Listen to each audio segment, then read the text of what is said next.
drugs. There's no doubt about it. Don't miss Prescription to Kill. Watch it now at salemnow.com. From the KERN Newsroom, your live and local news update on News Talk 96.1 and AM 1180 KERN.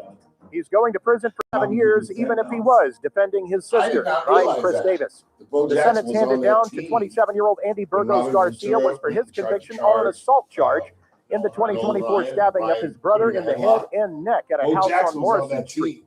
He had been charged with attempted murder, but the jury found him not guilty of that charge. Burgos Garcia offered the defense that he was defending his sister and her boyfriend, who he woke up to find his brother attacking. He had faced a possible life term for attempted murder. Some of the 17 people arrested in the human trafficking and prostitution sting could face felony charges, though the Kern County District Attorney's Office has not yet gotten the cases for them to look at. At least one of the 17 people arrested in the Kern County bust, which is part of a larger statewide operation, is charged with trying to find a minor for sex. Why? We're just too small? And some prosecutors have been promising felony charges for people caught looking for sex workers. Right. A juvenile who admitted to shooting and killing 12-year-old Tristan Rudy Alexander Aguilar Rodriguez in October of 2024 on Gregory Avenue will spend 4 years behind bars, and he will also be on probation until he is 25. A judge handed down that sentence Thursday to Javier Leo Armendariz. Plan ahead and make safe choices is the message from police in Wasco for Super Bowl weekend, and of course that can apply anywhere. But in Wasco, police say they will be adding officers and patrols this weekend, and they want you to be aware. They'll be looking for drunk or high drivers, so they advise you to have a DD if you plan a party. If you're having a Super Bowl party, they advise you to have plenty of non-alcoholic beverages and make sure your guests have a safe way to get to the house. I'm Chris Davis in the KERN Newsroom with news every half hour and when it breaks on FM 96.1 and AM 1180 KERN. What do you think? This is the Army where you shoot them a mile away? You got to get a pose like this. Bing, you blow their brains all over your nice Ivy League suit. It's the Ralph Bailey Show on News Talk 96.1 and AM 1180 KERN. Now make sure you leave the house when you make the call. You understand me? You hear me? Call from an outside line. I mean it. Call in or text to 661-842 Where's my mic? KERN. That's 661-842-5376. Listen live at KERNradio.com. Now, the host you've been waiting all day for. Live from the KERN studio, here's Ralph Bailey. Hi, everybody, and a very pleasant good afternoon to you, wherever you may be, however you may be listening, or however you may be viewing. For those subscribing on YouTube, it's the Ralph Bailey Show on Friday, 6th day of February, Super Bowl weekend. We got a great show for you this afternoon. Thank you. Yeesh.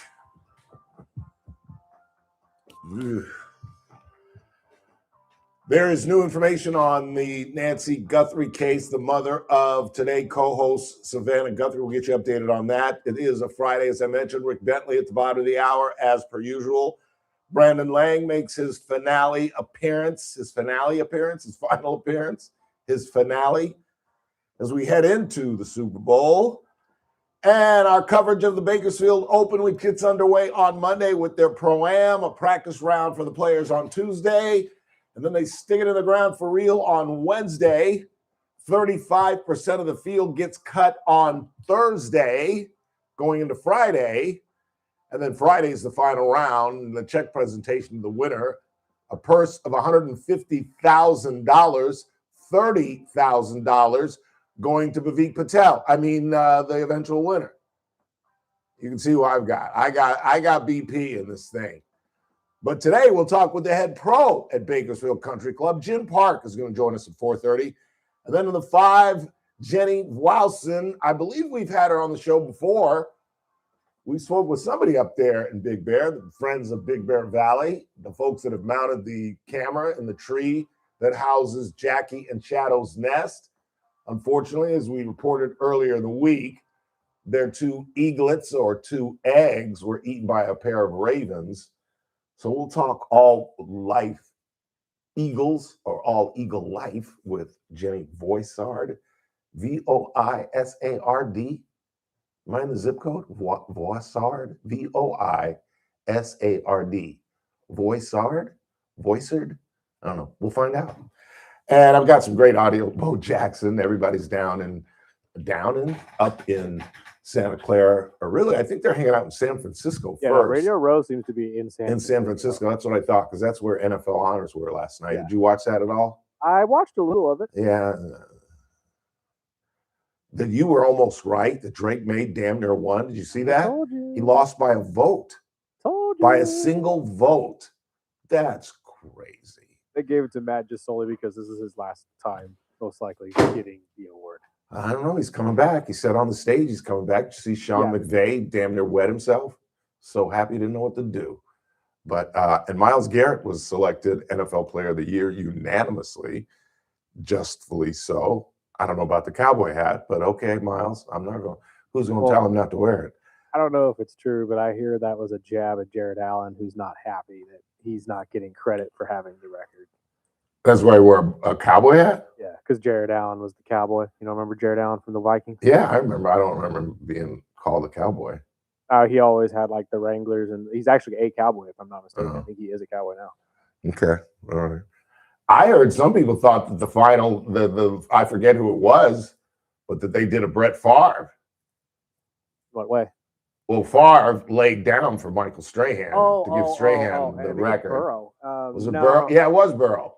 And they claim, I didn't think so either. I think he stepped up and realized he was going to be sacked and went down. Yeah. But I don't think he laid down to give the record to Garrett. No, not as egregiously as Brett did. Yeah. Oh, yeah. That was an absolute. Here, Michael. Yeah. Here you go. And Timothy Busfeld has been indicted. The gentleman you remember from Field of Dreams and 30-something and a bunch of other things. And he's married to Melissa Gilbert. And despite the fact that the judge that released him, you remember he was first initially held with no bail.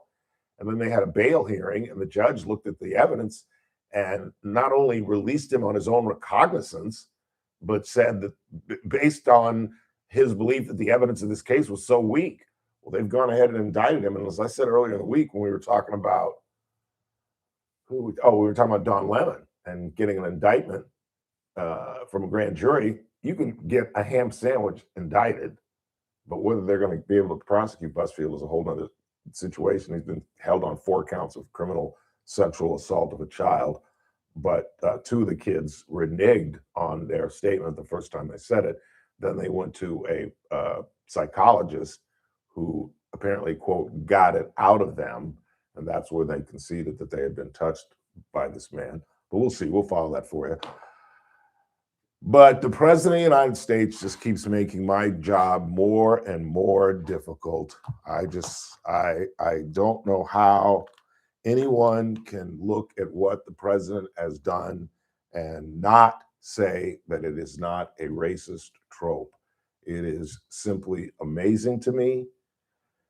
And I just don't even know what to think. I always thought that the president was not a racist, but that he enjoyed portraying himself as a racist because it drove Democrats crazy and because it did feed into part of his base. There's no question in my mind, and I think just demographic polling will indicate, there's a large part of MAGA, or whatever you want to call it, the Trump supporters that are white supremacists, who are bigots, who are racists. And I think he enjoys feeding into that. I really do. And this is absolutely inexcusable. If this was Ralph and Harriet Bailey, this would be inexcusable. But this is the former president and former first lady of the United States. And it just makes us look ridiculous as a nation. It makes us look ridiculous as a party.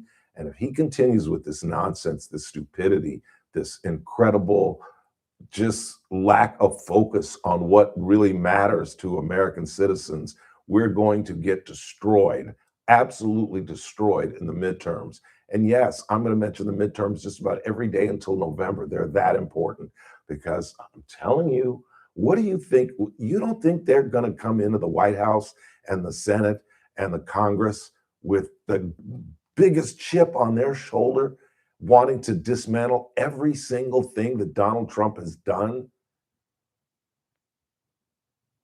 It just makes no sense politically. It makes no sense as the president of the United States.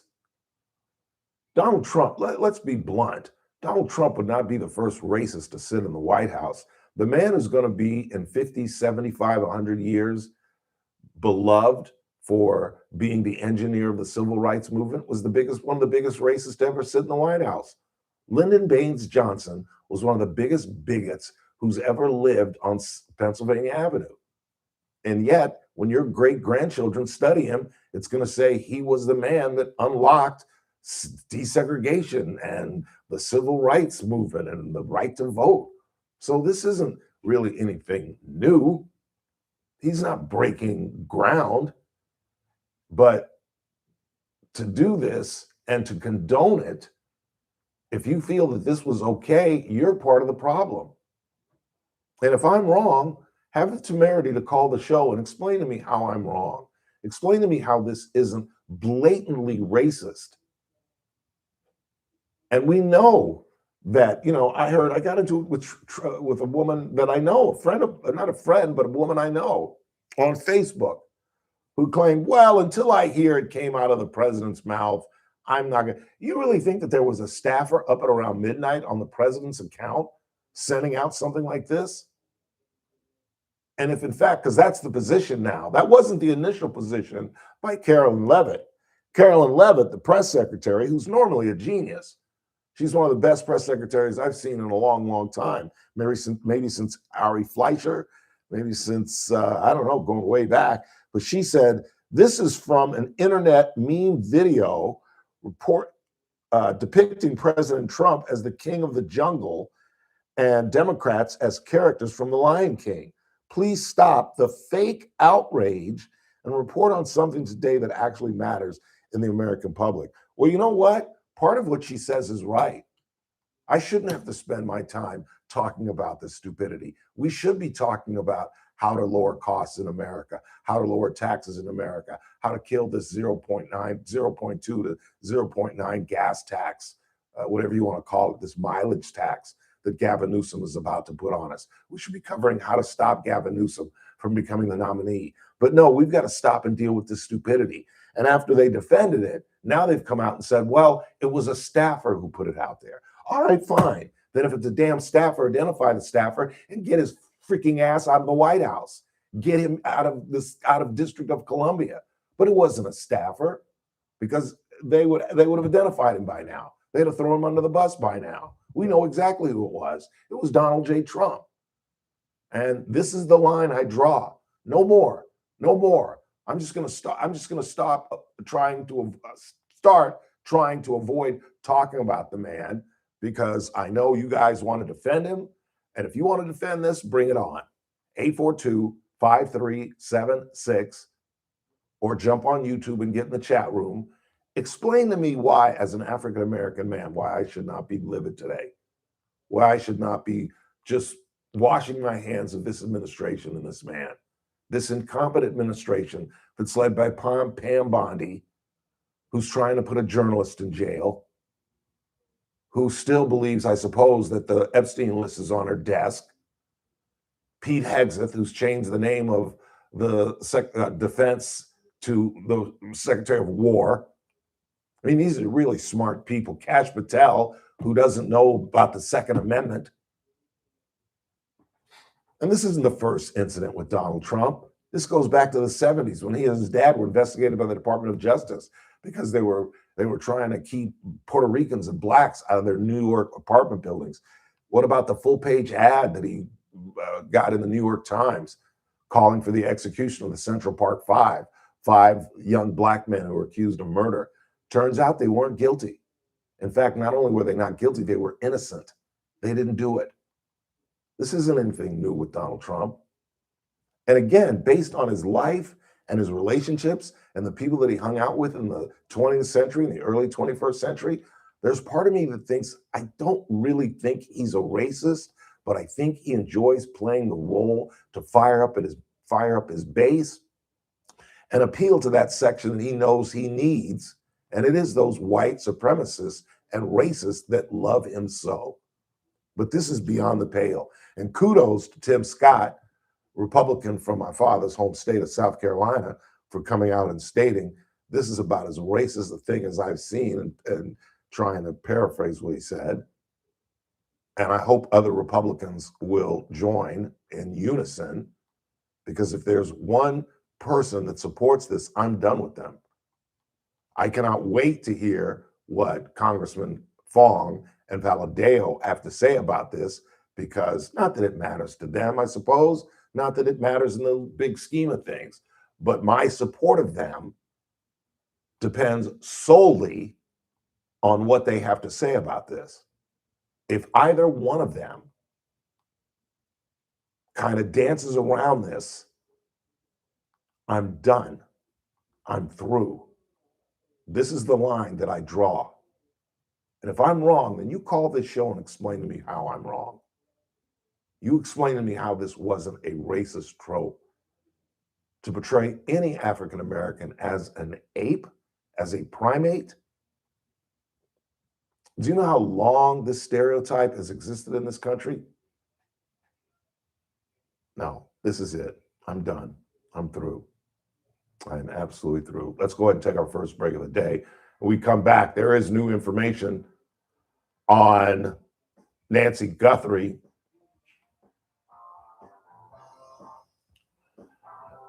The CNN affiliate KOLD in Tucson has received yet another ransom note, which can only be good news.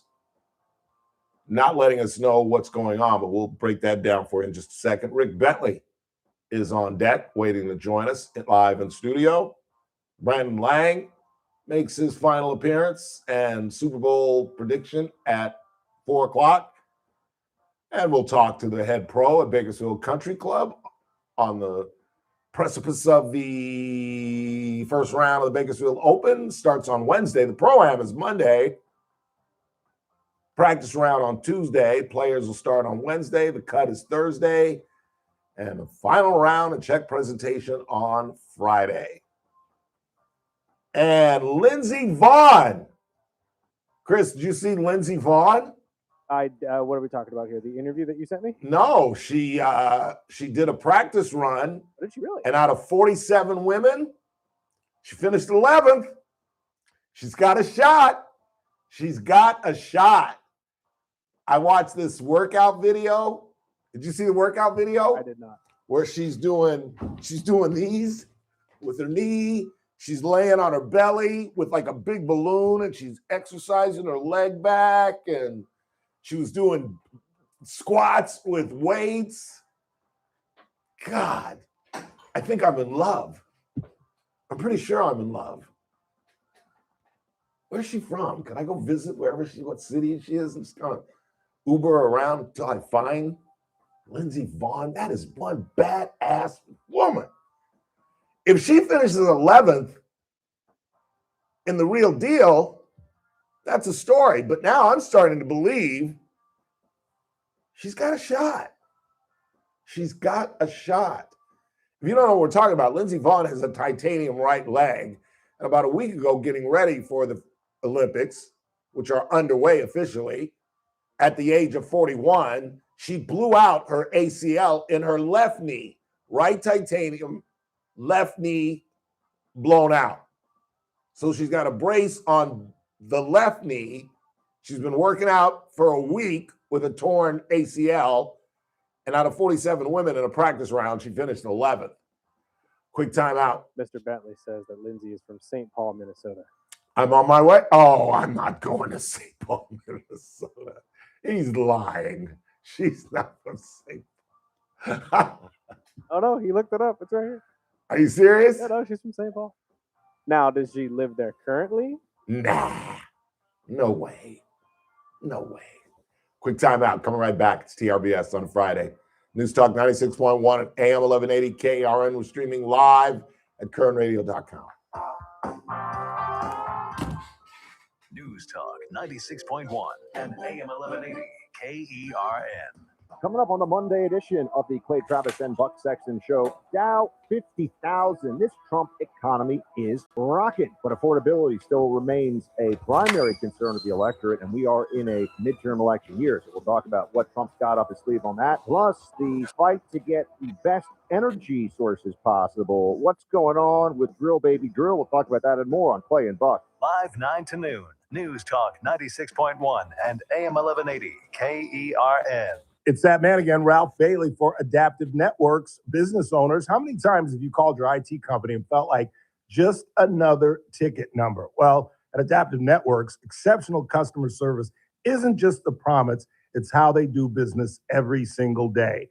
And nobody knows that better than the folks here at American General Media, because they are a client of ours and we are a client of theirs. IT is incredibly important for a radio station. We can't depend on somebody saying, well, we'll be out there tomorrow, because all you hear is nothing. So it's do or die for us. That's why we depend on Adaptive Networks. And when you call, you'll actually talk to a real person who knows your name, understands your business, and genuinely cares about solving your problems. No phone trees, no run around, no attitude. That's what Adaptive Networks are all about. Call today at 661-241-0638. That's 241-0638. Join the IT network that American General Media uses every day. LifeLock, how can I help?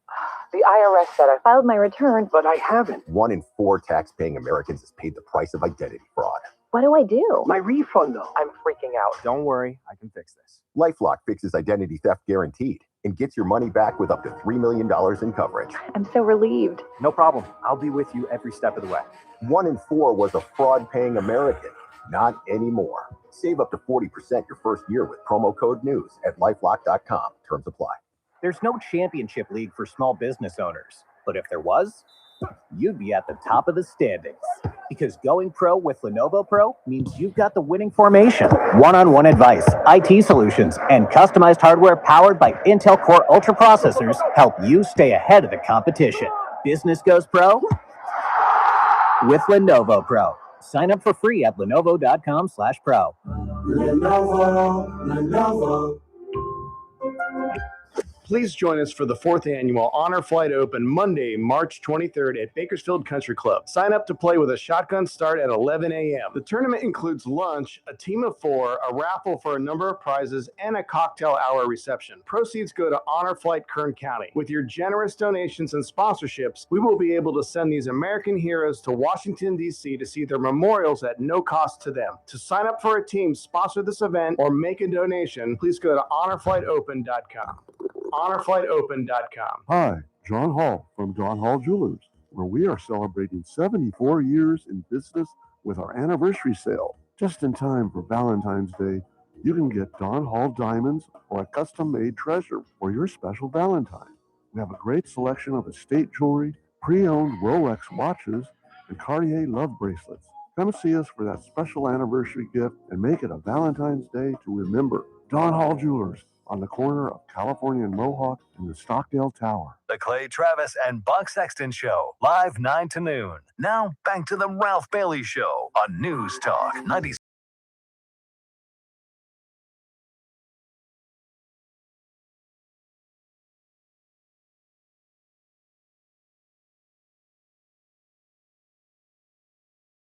KERN. Do you have anything up there? Anything late on Savannah Guthrie other than a third note has come in, which I think is good news. They have not released any content of the note, whether or not they have. USA Today is saying the mom is still missing and police are assessing the ransom note. Like I was saying, they haven't said anything about whether or not she, in the note, there was any recognition of whether she's still alive, any recognition that they definitely have her, any test or point of information that Savannah and the family would only know. Because like I said, when this whole thing started, people's lives now with Facebook and Instagram are so open, you know, like you couldn't ask like where she went to college, you could look her up, just things like that. our birth date, just things like that. It's got to be something really, really close to the family. And I still think it's somebody inside, somebody either that belongs to the church or part of the family, as unthinkable as that is. The thing that I don't understand, the thing that's perplexed me, there's a $50,000 reward for her mother. As some of you loyal listeners know, we helped raise $5,000 for young Kason Guyton, the boy that was shot when they were trying to remember the 5-year-old who was shot by the gangbanger. And we got I was so upset that it was only 15 grand. I said, let's try to raise some money. We raised 5 grand in 3 hours. We had a $20,000 reward for a gangbanger who shot a 5-year-old here in Kern County. And they have a $50,000 reward for the mother of a multimillionaire? Like, wouldn't you think the Guthrie family would just say, hey, let's throw another 100 grand at this? And for Savannah, I don't know what she's making, but I know it's in the 7 figures. You're in the #1 market on a morning show. I bet she's making at least $10, $15 million. She couldn't throw $500,000 at this thing? 50 grand to bring. Hell, I'd raise more than that. We've raised $60,000 to send veterans back to D.C. in 3 hours. If Harriet was missing, I would empty out. I'd get Daniel Petrie on the phone and empty out my bank account and my savings account and my stuff with Petrie and every nickel I could and say, I'll give it all to you. Just bring my mama back. $50,000 reward? Really? That just shocks me. But again, I hate to end on a bad note, but the longer it goes, the lesser the chances are that she's still alive. That's the reality. And I just don't think this thing ends well. On a much brighter note, Rick Bentley joins us next. Brandon Lang at the top of the hour. And we're off to Bakersfield Country Club. Talk to Jen Park at 4:30. Don't go anywhere.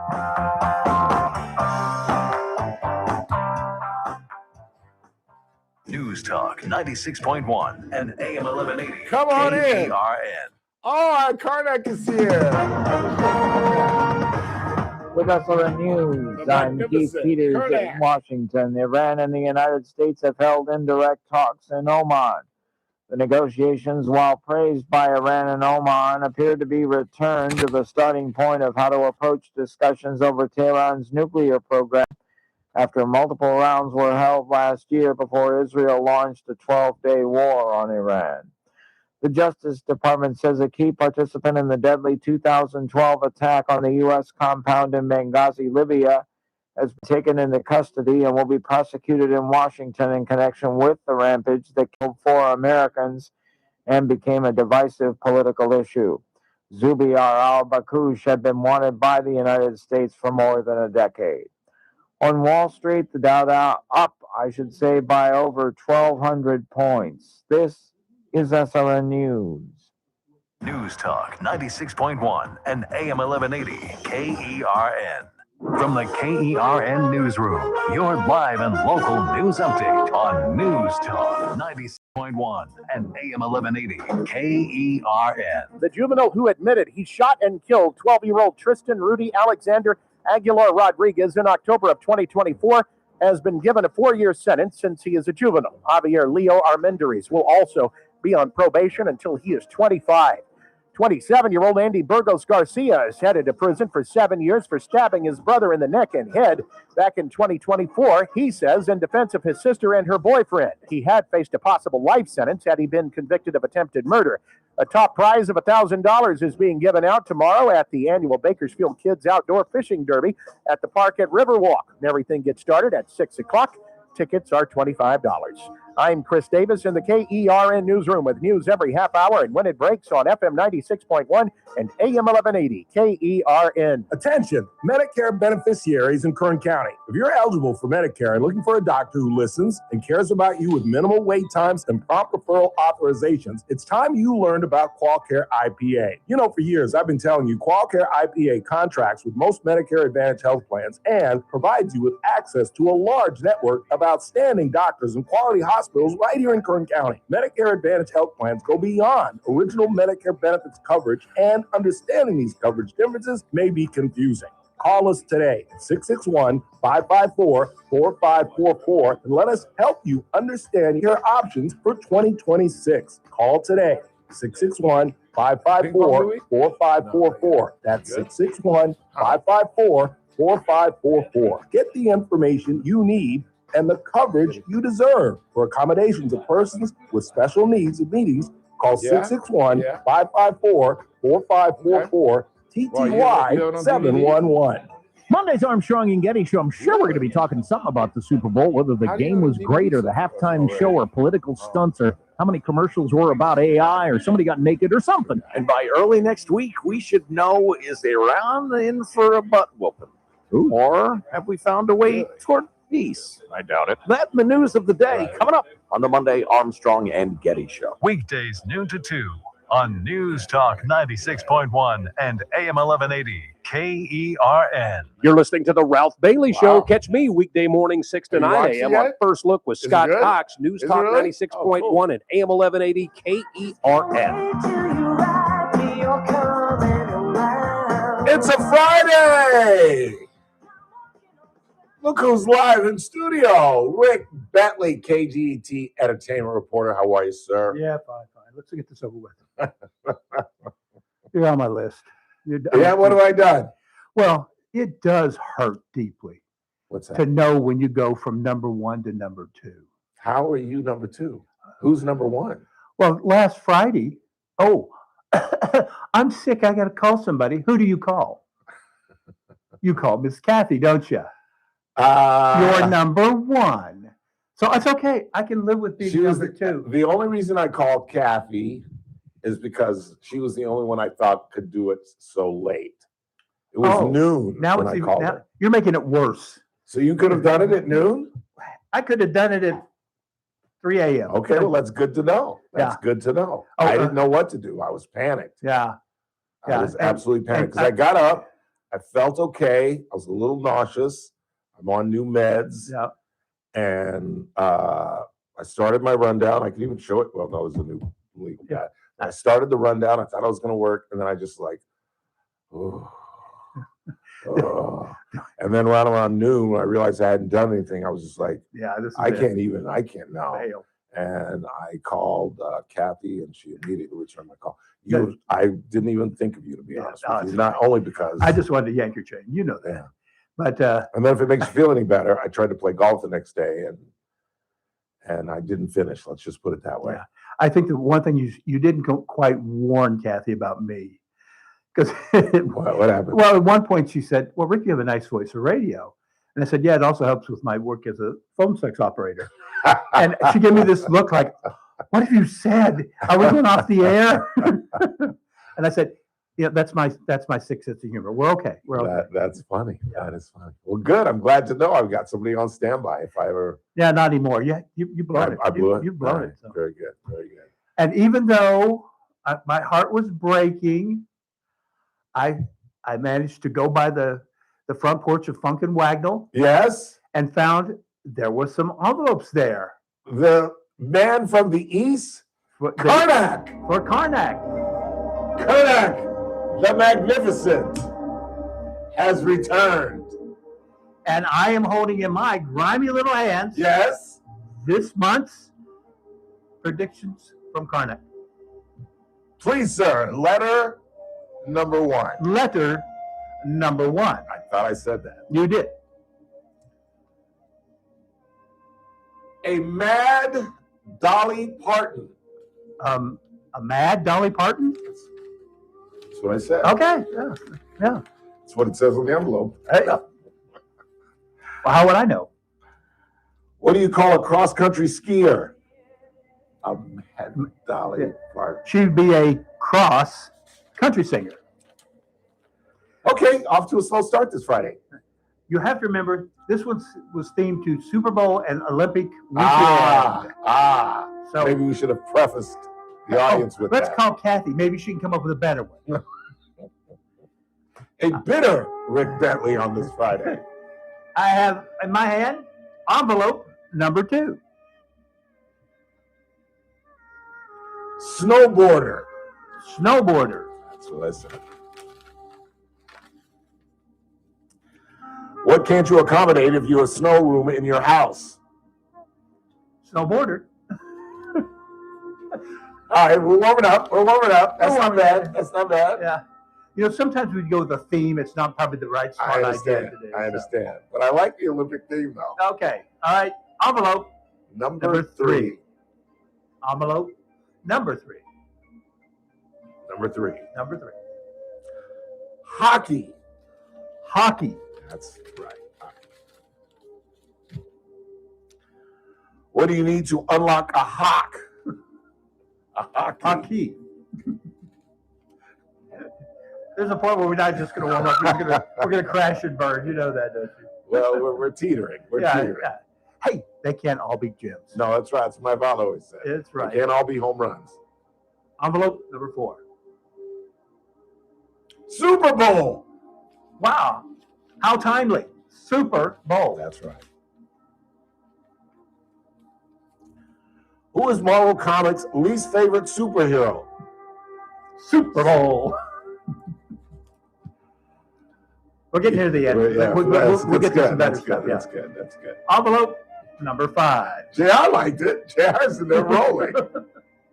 You know, it's a young. We're working to a young audience. That's what we're doing. Yeah. Especially this one. Bad Bunny? Bad Bunny? Let me say that again. Bad Bunny. Bad Bunny. I didn't even know you knew who Bad Bunny was, but that's beside the point. Well, we're not all 118. What do you call a chocolate rabbit you find 10 months after Easter? That's a Bad Bunny. And Kernak, I have in my hand the last envelope. That's a smattering. May an elephant with gas make his way into your sauna?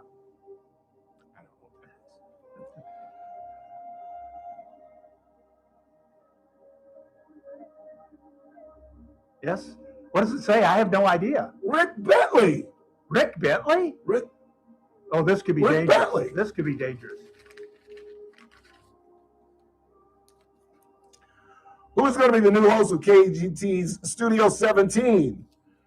Rick Bentley. Is that accurate? That is accurate. Well, congratulations, sir. Thank you. That's good to hear. Wow, when does that air? 12:30 or 1? At 1 o'clock. 1 o'clock. Yeah, Kate Wow. Hill, who's been doing the hosting for 3 years now. Who? Kate Hill. Kate Hill, Danny's wife. Danny Right. Hill's wife. Well, Kate and Danny have bought a group of radio stations. Yes, they have. And Kate is leaving the station to be able to concentrate on her radio career. They are our enemy, Yeah? Well, technically speaking. No, Danny's a nice guy. I like Danny. yeah. And Not as funny as he thinks he is. Yeah. But he's not. He's not. Sorry, Danny. I love you. You know I love you. I used to work with Danny. Yeah. But he does these things, and I'm just like, okay. Okay. we can no longer say anything after doing these True that. Karnak True events, that. If he's listening, he's like, oh, is that right, Ralph? Yeah. After that bit? After your brand of humor, you're going to complain about me? True that. True that. True that. But yeah, she's leaving. I heard that she was leaving, and I thought, well, I'll give it a shot. I'll ask. Yeah. Because the show has always had these sort of young, pretty, blonde hosts. And I told him, I said, I'm not that. Anything but. If you look up the dictionary, the complete opposite of a young, pretty blonde is me. Yeah. And so, but they were intrigued by the idea, and they liked the idea of maybe, because the audience for that show is really older women. Right. And so maybe having an older guy, and because of my years of covering stuff, all the interviewing part's easy to me. Sure. I mean, yesterday I was filling in, and I did 2 segments. One was with the cardiologist, and one was the probably get some of the head guy at Frugati's. Ralph Frugaletti. Yes. Yes, I love me some Ralph Frugaletti. We had a cooking segment with him and his daughter. One of the first stories I wrote as a staff writer for the Bakersfield, California, was for Mike Stepanovich. He was the business editor at the time. Remember Mike, yeah. And I did a profile on Ralph. And it was one of the funnest things I've ever done because I got to go to Giovanni's, and I got to go to Bootleggers at the time. It was still open. Yeah. And I got to try all 3 of his restaurants. He took me to all 3 of his restaurants, and I found out what a great athlete he is and still is.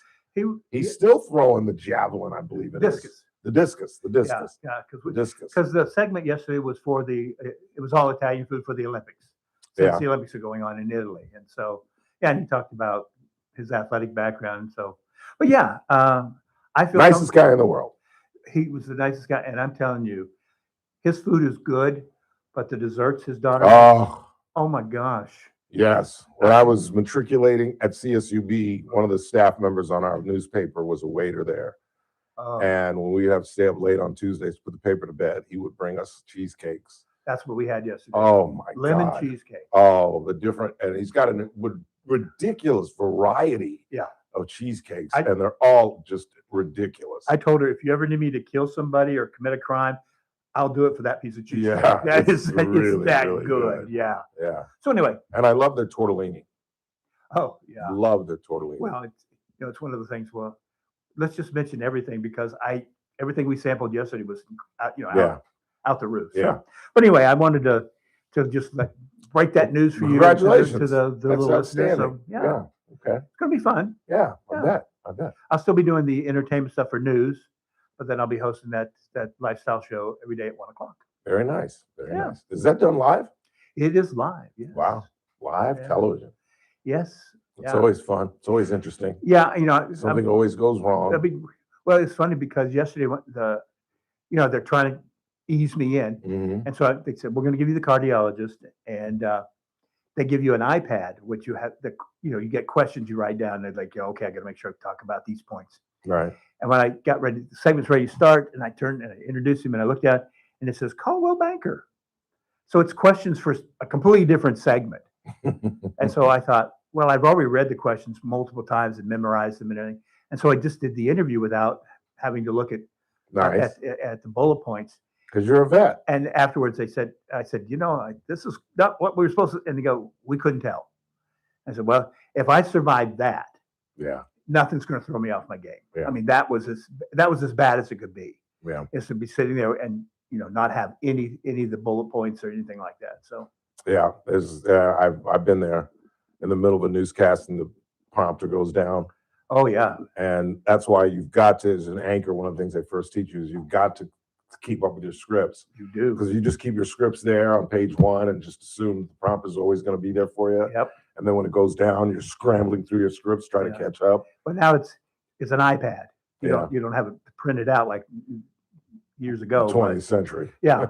And so, but even that can go wrong on you if the iPad is not queued up to where it needs to be. Yeah. So I'd rather rely on scripts, to be honest with you. But well, we're old school. Yeah. Yes, I am. Yeah. Yes, I am. Well, I'd rather rely on myself. I mean, I've done so many interviews where here are the 5 things I know I need to ask the celebrity. Yeah. And so I memorized that. Well, I'd done the same thing for for all the interviews. I'm going to memorize those questions so I don't have to look down and, the only thing I need to be reminded of is making sure I've got the name right or where they're from. Yeah. But that's on the teleprompter itself. So anyway. Yeah. So what's going on in Hollywood? It's a busy weekend as far as television is concerned. Yeah. Big weekend. Yeah. The Olympics have started. Can't wait. Yeah. As I was working today, Peacock was showing the opening ceremonies. And that's the weird thing about, there's nothing worse for a network than having the Olympics on the other side of the planet. Because by the time tonight comes around, when you want coverage in prime time, the opening ceremonies are over. And so we're almost into tomorrow's events. The first day of competition and that type of thing. Because they're going to re-air though the opening ceremonies tonight, right? Aren't they?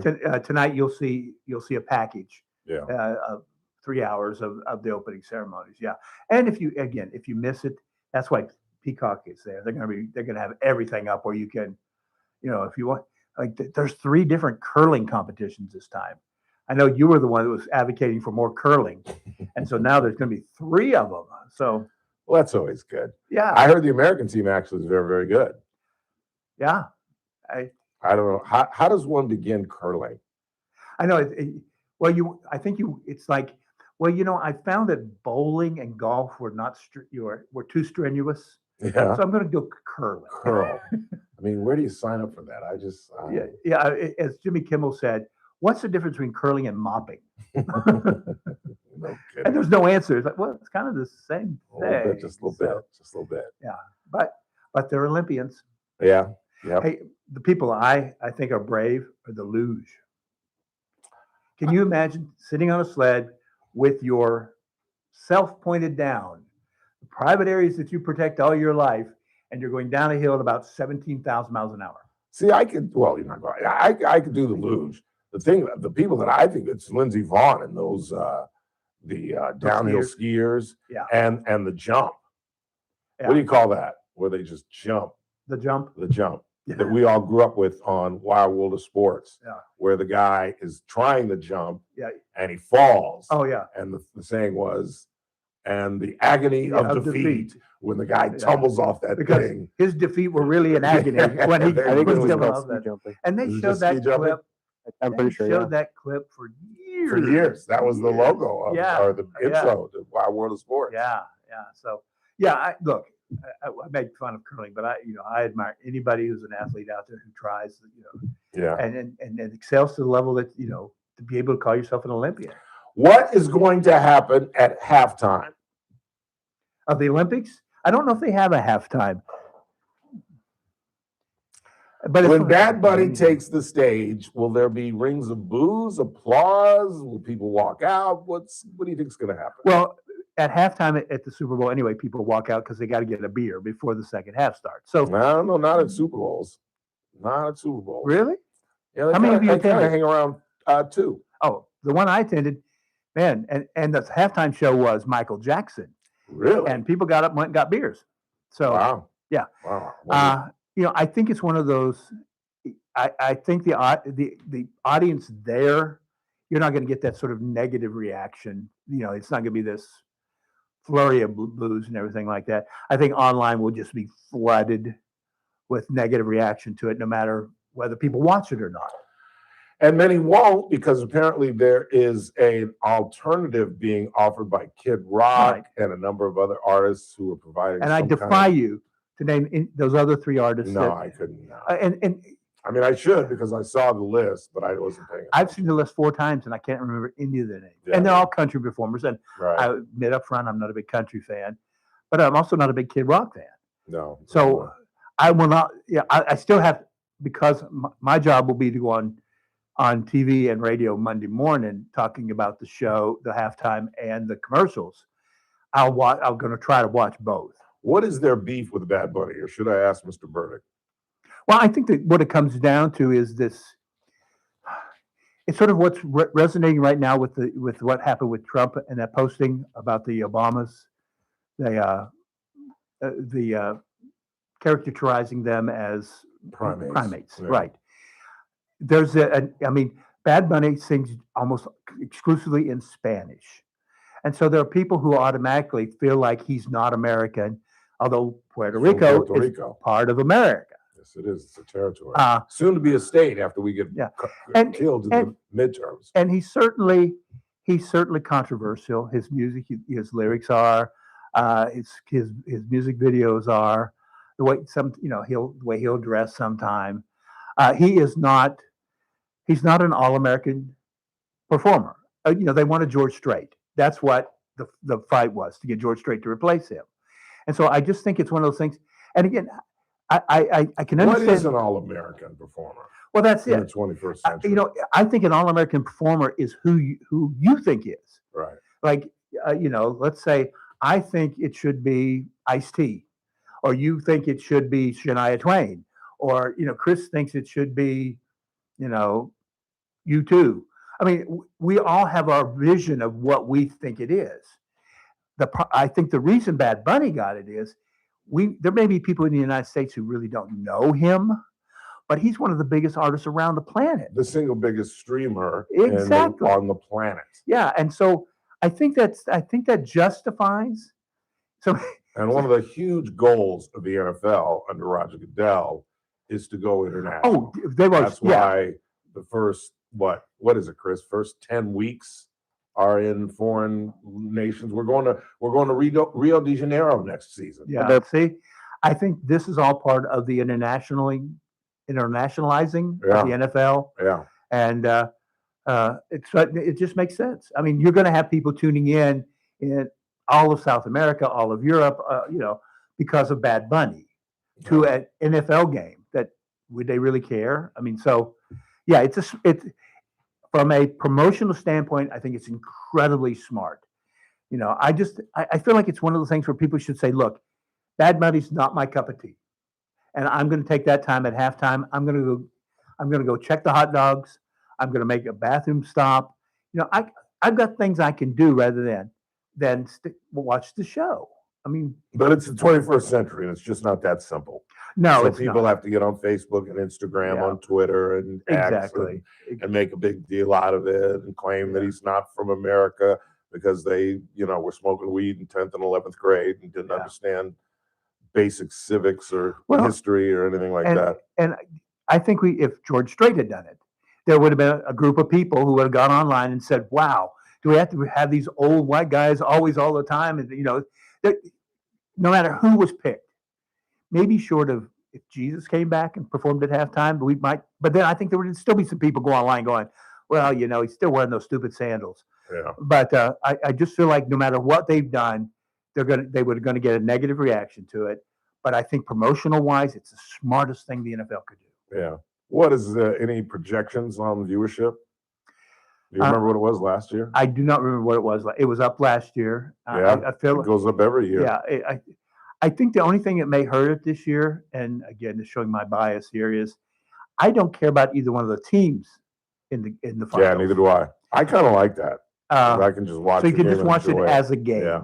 And that's fine. I'm not betting it. I've got some great square numbers. That's what I'm excited about. Oh, there you go. So see, maybe that's what's going to generate more interest in a game that I think if this had just been a regular season game, I don't think the ratings would have been anything. No. Yeah. So for me, but I'll watch the game. And again, I will watch the halftime show. I'm watching for the commercials. I don't know if you've seen anything in advance.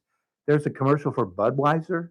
This is the 50th year Budweiser has had an ad on the Super Bowl. Okay.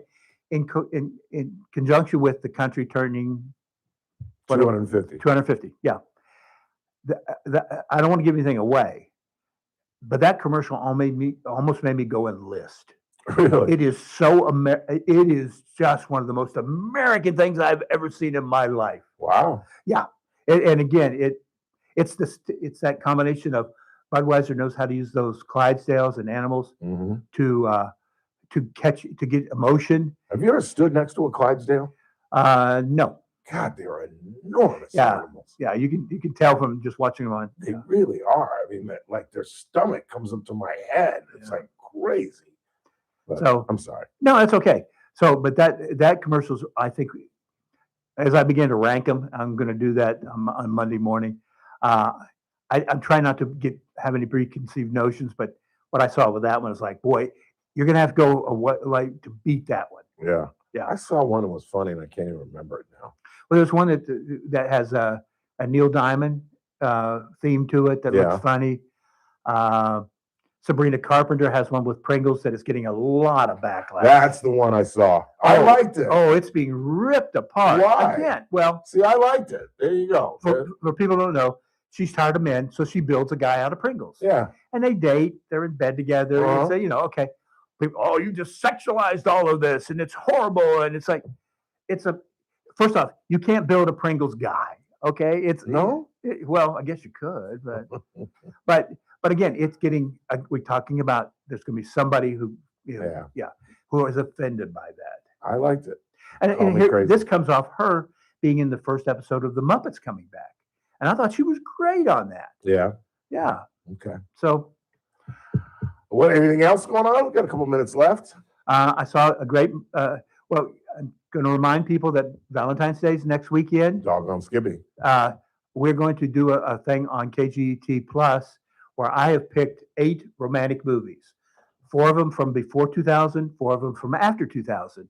And we're going to do a March Madness kind of bracket down. Nice. And then we're going to let the viewers, I'll get it down to the final 2, one from pre-2000, one from after 2000. And then we'll let the public vote online to say which is their favorite of the 2. Can I put you on the spot? Do you remember the 8? I can probably remember most of them. Love Story. Oh, go no further. Go further. I don't think you can trump that. The Notebook. Oliver and Ally McGraw. Oh, I and know. Ray Milland and Ryan O'Neal. Love means never having to say you're sorry. Well, that's the dumbest thing I've ever heard, but Yeah, because that's the dumbest line in the anybody movie, who's been in love knows love means always having to say you're sorry. Exactly. Yeah. Especially as a Yeah. man. Yeah. Have you gone crazy? But that's one of my favorite films of all time. The Notebook, An Affair to Remember. Deborah Kerr and Cary Grant. Cary Grant, that's I right. love that film as well. Sleepless in Seattle. That's like a Chris Bird. You like that? I was a fan for a while, but meh. Yeah, I could not. I'm trying to. Eternity, which was released last year, is in the new batch. Yeah, see, I bet I know none of the four new ones. 50 Years of Summer is in the See? new batch. No. Because the Notebook is in the new batch. No. Somewhere in Time. No. It's one of my favorite movies. Christopher Reeve and Jane Seymour. It is one. And then Love Actually, which is one of my favorite all-time. Yeah, you keep telling me to see Yeah. that, and I haven't seen it yet. And so I think that's all 8 of them. Yeah. So, but yeah, I'll take it down to the final 2, one from pre-2000, one for after 2000. And who's going to vote? We turned it over. You can go To online listeners? at KGT and vote, and then we'll announce it on the Friday before Valentine's Love Day. Story's got to win. Love Story's got to win. That's just such a good film and such a sad, You know what? sad film. Affair to Remember, man. That ending. Yeah. Oh my God. Yeah, that that's just- pretty good. That just. Oh. Have you seen the Richard. one with Beatty and his wife? Who's his wife? Warren Beatty's wife is Diane Keaton. No, Diane. Yes.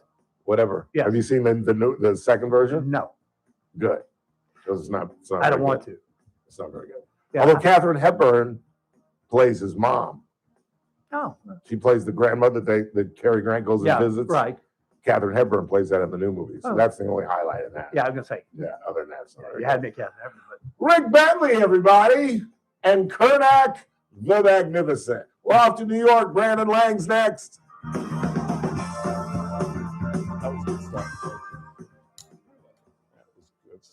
This is AM 1180 KERN. Green Acres. This is 96.1 FM. Bakersfield. Online at KERNradio.com. News this hour from Town Hall. I'm Keith Peters in Washington. President Trump deleted a racist social media that's post cool. after backlash Congratulations. from some Republican allies in Congress. White House correspondent Greg Clugston reports. The president posted a video portraying former President Obama and his wife as apes in a jungle. White House Press Secretary Caroline Leavitt defended the meme, telling critics to stop the fake outrage. But the video, which has since been removed, was denounced by Democrats and Republicans alike. Among them was Senator Tim Scott of South Carolina, a Trump ally and the only black Republican in the Senate, who called the video the most racist thing I've seen out of this White House. Greg Clugston, Washington. The Justice Department says a key participant in the deadly 2012 attack on the U.S. compound in Benghazi, Libya, has been taken into custody. Zubair al-Bakoush was identified by officials Friday as a member of the extremist militia in Libya. Attorney General Pam Bondi says the U.S. has not stopped seeking justice for Americans killed in Benghazi. Hillary Clinton famously once said about Benghazi, what difference at this point does it make? Well, it makes a difference to Donald Trump. It makes a difference to those families. And 14 years later, it makes a difference to law enforcement who made the difference in this case. Iran and the United States have held indirect talks in Oman. The negotiations, while praised by Iran and Oman, appear to be a return to the starting point on how to approach discussions over Tehran's nuclear program, after multiple rounds were held last year before Israel launched a 12-day war on Iran. On Wall Street, the Dow by 1,206 points. More at Town Hall. Newsmax, you like Newsmax. I like it too. Newsmax has been terrific. President Trump is right. Millions like you are tuning into Newsmax. You're watching Newsmax on cable. You're going to our streaming channel, Newsmax 2. And you're downloading our free Newsmax app on your smartphones and TVs. Reuters Institute says we're now one of the top news brands in the nation. Every night, watch great shows with Rob Schmidt, Carl Higbie, Rob Finnerty, and more as they expose the big media lies, the Washington swamp, and they're never afraid to talk about faith, freedom, and the values that made us great. Find out why Newsmax is the fastest growing news channel in America. Make the switch today and join our news revolution. Get Newsmax on cable, on streaming, and download the free app today. It takes just seconds to start. Let President Trump know you stand with Newsmax. It's for real news, for real people. Make the switch today. From the KERN Newsroom, your live and local news update on News Talk 96.1 and AM 1180 KERN. Not his brother's keeper. I'm Chris Davis. In fact, 27-year-old Andy Burgos Garcia has been sentenced to 7 years for the stabbing in the head and neck of his brother, which happened at their place on Morrison Street in 2024. Burgos Garcia had faced a possible life sentence had he been convicted of attempted murder, but the jury found him not guilty on that charge, and the 7 years is for assault. Burgos Garcia contends that he was defending his sister from an attack by the brother.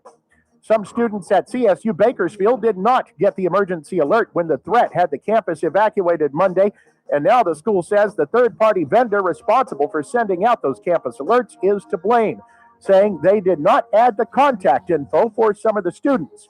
Police are still working on tracking down whomever it was who called in the threat. A 4-year sentence has been handed to a juvenile who admits that he shot and killed 12-year-old Tristan Rudy Alexander Aguilar Rodriguez in October of 2024, whose body was found on Gregory Avenue. A judge handed Javier Leo Armendariz that sentence Thursday and added that Armendariz will be on probation until he's 25. If you've got the inkling to do some fishing tomorrow and you're the right age, you could win $1,000. That's the top prize being given out tomorrow in the second annual Bakersfield Kids Outdoors Fishing Derby that's happening at the park at Riverwalk, starting at 6 a.m. sharp. $2,500 in prizes and trophies will be given out, and the tickets are $25. Filling up for the weekend, gas in California has gone up another 3 cents and is now $4.39 on average, says Gas Buddy. I'm Chris Davis in the KERN Newsroom with news every half hour and when it breaks on FM 96.1 and AM 1180 KERN. What do you think this is, the Army where you shoot them a mile away? You got to get a post like this. Bing, you blow their brains all over your nice Ivy League suit. It's the Ralph Bailey Show on News Talk 96.1 and AM 1180 KERN. Now make sure you leave the house when you make the call. You understand me? You hear me? Call from an outside line. I mean it. Call in or text to 661-842-KERN. That's 661-842-5376. Listen live at KERNradio.com. Now, the host you've been waiting all day for. Live from the KERN studio, here's Ralph Bailey. Hour 2 of the broadcast on this Friday. A busy Friday. Don't forget, Kern Radio Studios are powered by Adaptive Networks. For all your IT needs, call Adaptive Networks at 661-241-0638 or hit them online at adaptive-net.com. Still lots to do in the broadcast. Coming up at the bottom of the hour, the BC Open gets underway on Monday out at Bakersfield Country Club. The Pro-Am is on Monday. Practice round on Tuesday. They'll stick it in the ground on Wednesday for real. And then 35% of the players will be cut on Thursday. And then the final round and check presentation on Friday, $150,000 purse and a $30,000 prize for the winner. Coming up at the bottom of the hour, we're going to talk to the head pro at Bakersfield Country Club. Jen Park is going to join us. Then in the 5, Jenny Voisard from Big Bear, Friends of Big Bear Valley. We'll talk about the death of Jackie and Shadow's eaglets who were eaten by ravens. And we'll talk about eagle life. As I've told you, I've become obsessed with eagle life and what fascinating animals they are. Damn near replaced as our national bird by 1 vote. Ben Franklin's only mistake. He wanted the turkey to be our national bird. In the meantime, his finale appearance this football season. Our man, Brandon Lang, live from New York City.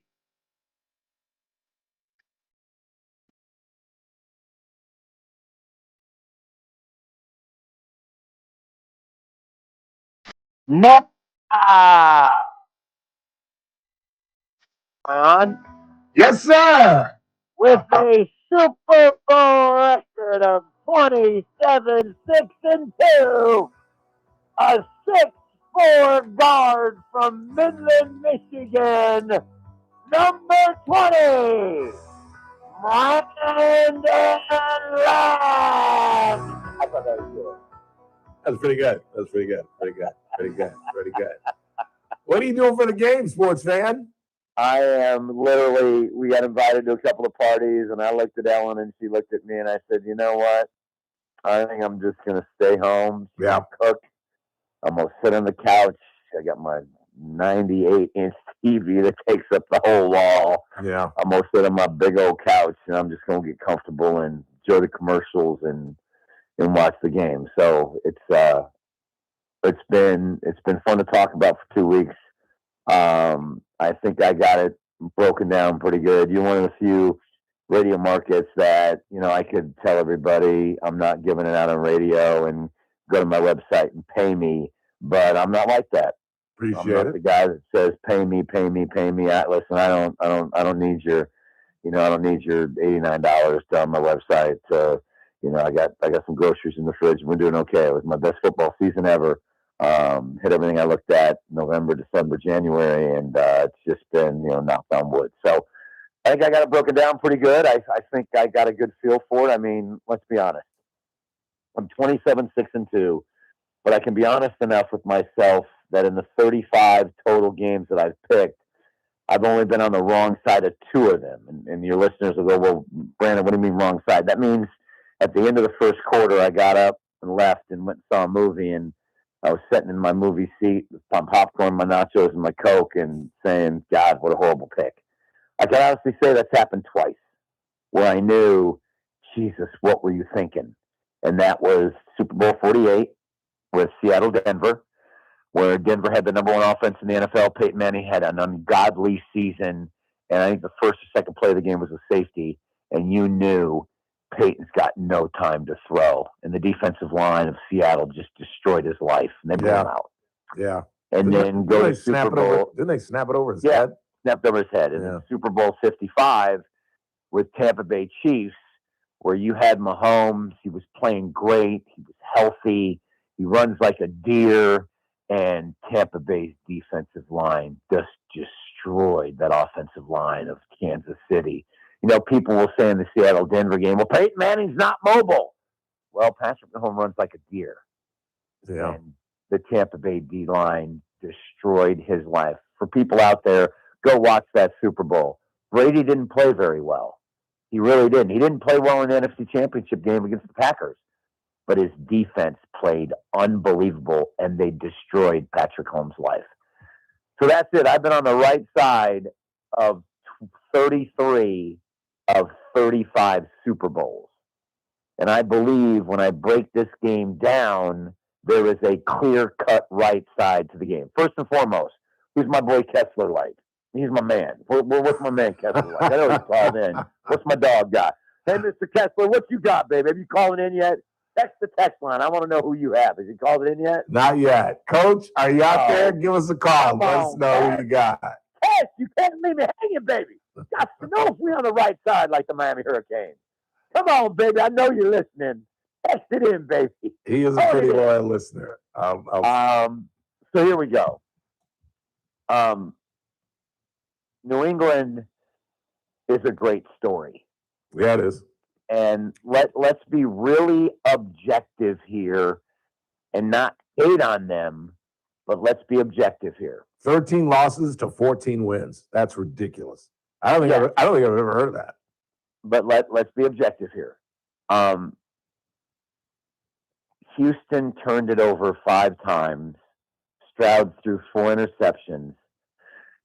Their defense sacked Drake May 8 times. And it still took an ungodly 3rd down conversion and a one-handed catch in the end zone to win that game. Or we're handicapping a Houston-Seattle Super Bowl. Now let's go to the Denver game. If Sean Payton kicks the field goal and goes up 10-0, he doesn't call a screen pass from his own 27 with a backup quarterback up 10-0 with 4:54 to go in the half. He runs it, he punts, he plays through his defense, and probably gets in at halftime 10-0 and probably wins the game. Instead, he asks his backup quarterback to throw a screen pass that leads to a backward pass that leads to a free 7 for New England. And instead of handicapping Seattle minus 7.5 against Jared Stidham, we're handicapping Seattle minus 4.5 against New England. Yeah. Now to the facts. Regular season, the New England Patriots played one top 5 defense all year.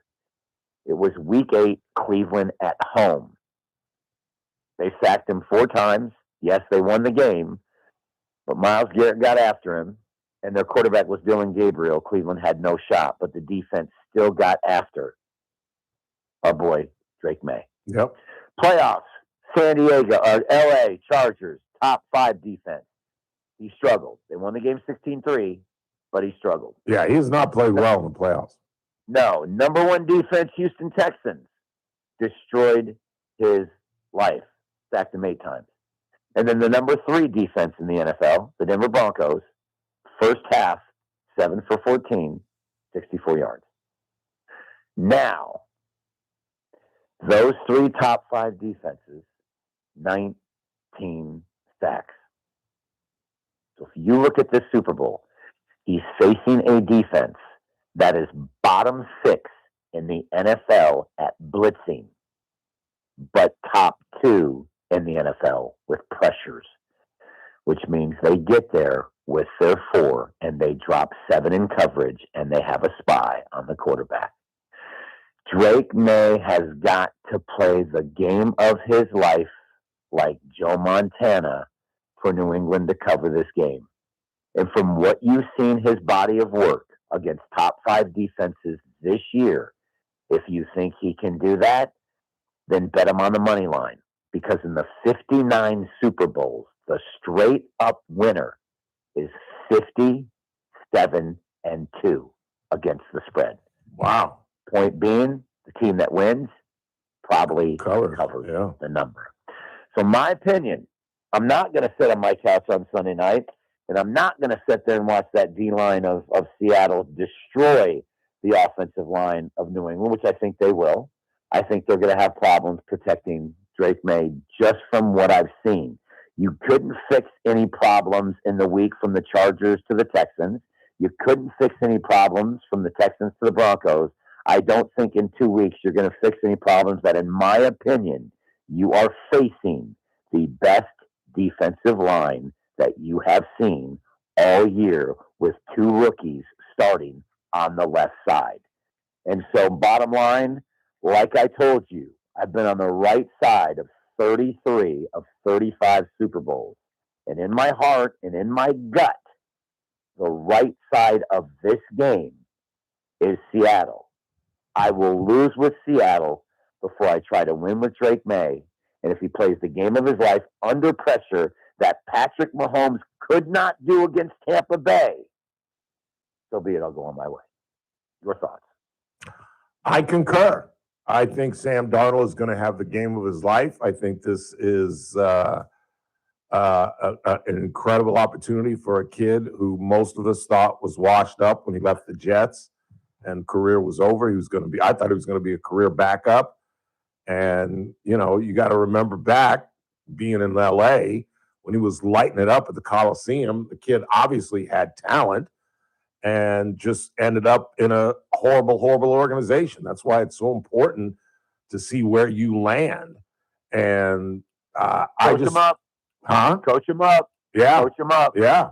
And I just don't see, I agree. I think this is much like the championship Seattle team where, you know, Sam Darnold really doesn't have to have the game of his life. He just can't screw it up. He just can't turn the ball over. And I think this defense is going to be all over Drake May. I think the spotlight might be a little bit too much for him. Like I said, he's been radically different from regular season and playoffs. But don't go by me because, you know, Your stellar record is you turn it upside down for me. I can't pick a Super Bowl to save my life. So I might be cursing you. It doesn't make you a bad person. It really doesn't. You're still a lovable guy. Well, thank you, and I appreciate it. For me, when you look at New England in the Super Bowl, I've never lost a Super Bowl involving the Patriots. I had them plus the points over the Rams. Yeah. I had Carolina and Philly plus the points and got it done. I had the Giants in both meetings. I had New England over Seattle, got very lucky there at the goal line. I had New England over the Rams, low-scoring game, defensive battle. I had, Philadelphia over New England, and I had New England over Atlanta, where I got very lucky there. So I hit every single Super Bowl going with or against the Patriots. So I don't hate on them. I've used them. I've gone against them. In my gut, I just feel like you don't release the Super Bowl as a handicapper on a prayer, hoping that this quarterback does this. You force that quarterback to do this based on a defense that has shown you all year long they are legit. Yeah. I mean, they went into Pittsburgh and Aaron Rodgers couldn't do anything against them. And people argue, well, Matthew Stafford had great games against them. Well, let me explain something to your listeners out there. Matthew Stafford was 6-0 in his career against the Seattle Seahawks as a Ram before they came back from 16 down on the Thursday night game. And then they just beat him again in the NFC Championship game. So Matthew Stafford went 0-2 his last two tries. And they shut down Matthew Stafford when they had to. That's Matthew Stafford, the league MVP. Yep. It's easy to say Drake May was great in the regular season when you only played two teams with a winning record all year long. Yeah. You played Baltimore when they were banged up, and you split with the Buffalo Bills, which, by the way, was the only other top 10 defense they played all year, number 8, and they split with them. So say what you want. I get it. You're here. But I will go to my grave saying the Super Bowl we should be handicapping is Houston, Seattle, and the total would have been at 37. Yeah. And you'd have been sitting there saying, wow, what an ugly Super Bowl this is going to be, but it's going to be a great Super Bowl if you like defense. Houston coming after Darnold, Seattle going after CJ Stroud. That's the Super Bowl we have. I've always said, you know why you get blowouts in the Super Bowl? Because a team that shouldn't be there gets there. Yeah. And I think New England shouldn't be here. In my gut, in my soul, it should be Houston. It really should. It just so happens that CJ Stroud had one of the worst games I have ever seen in the playoffs from a quarterback that I can remember, other than Justin Herbert's 4 interceptions last year at Houston in the wild card round. Yeah.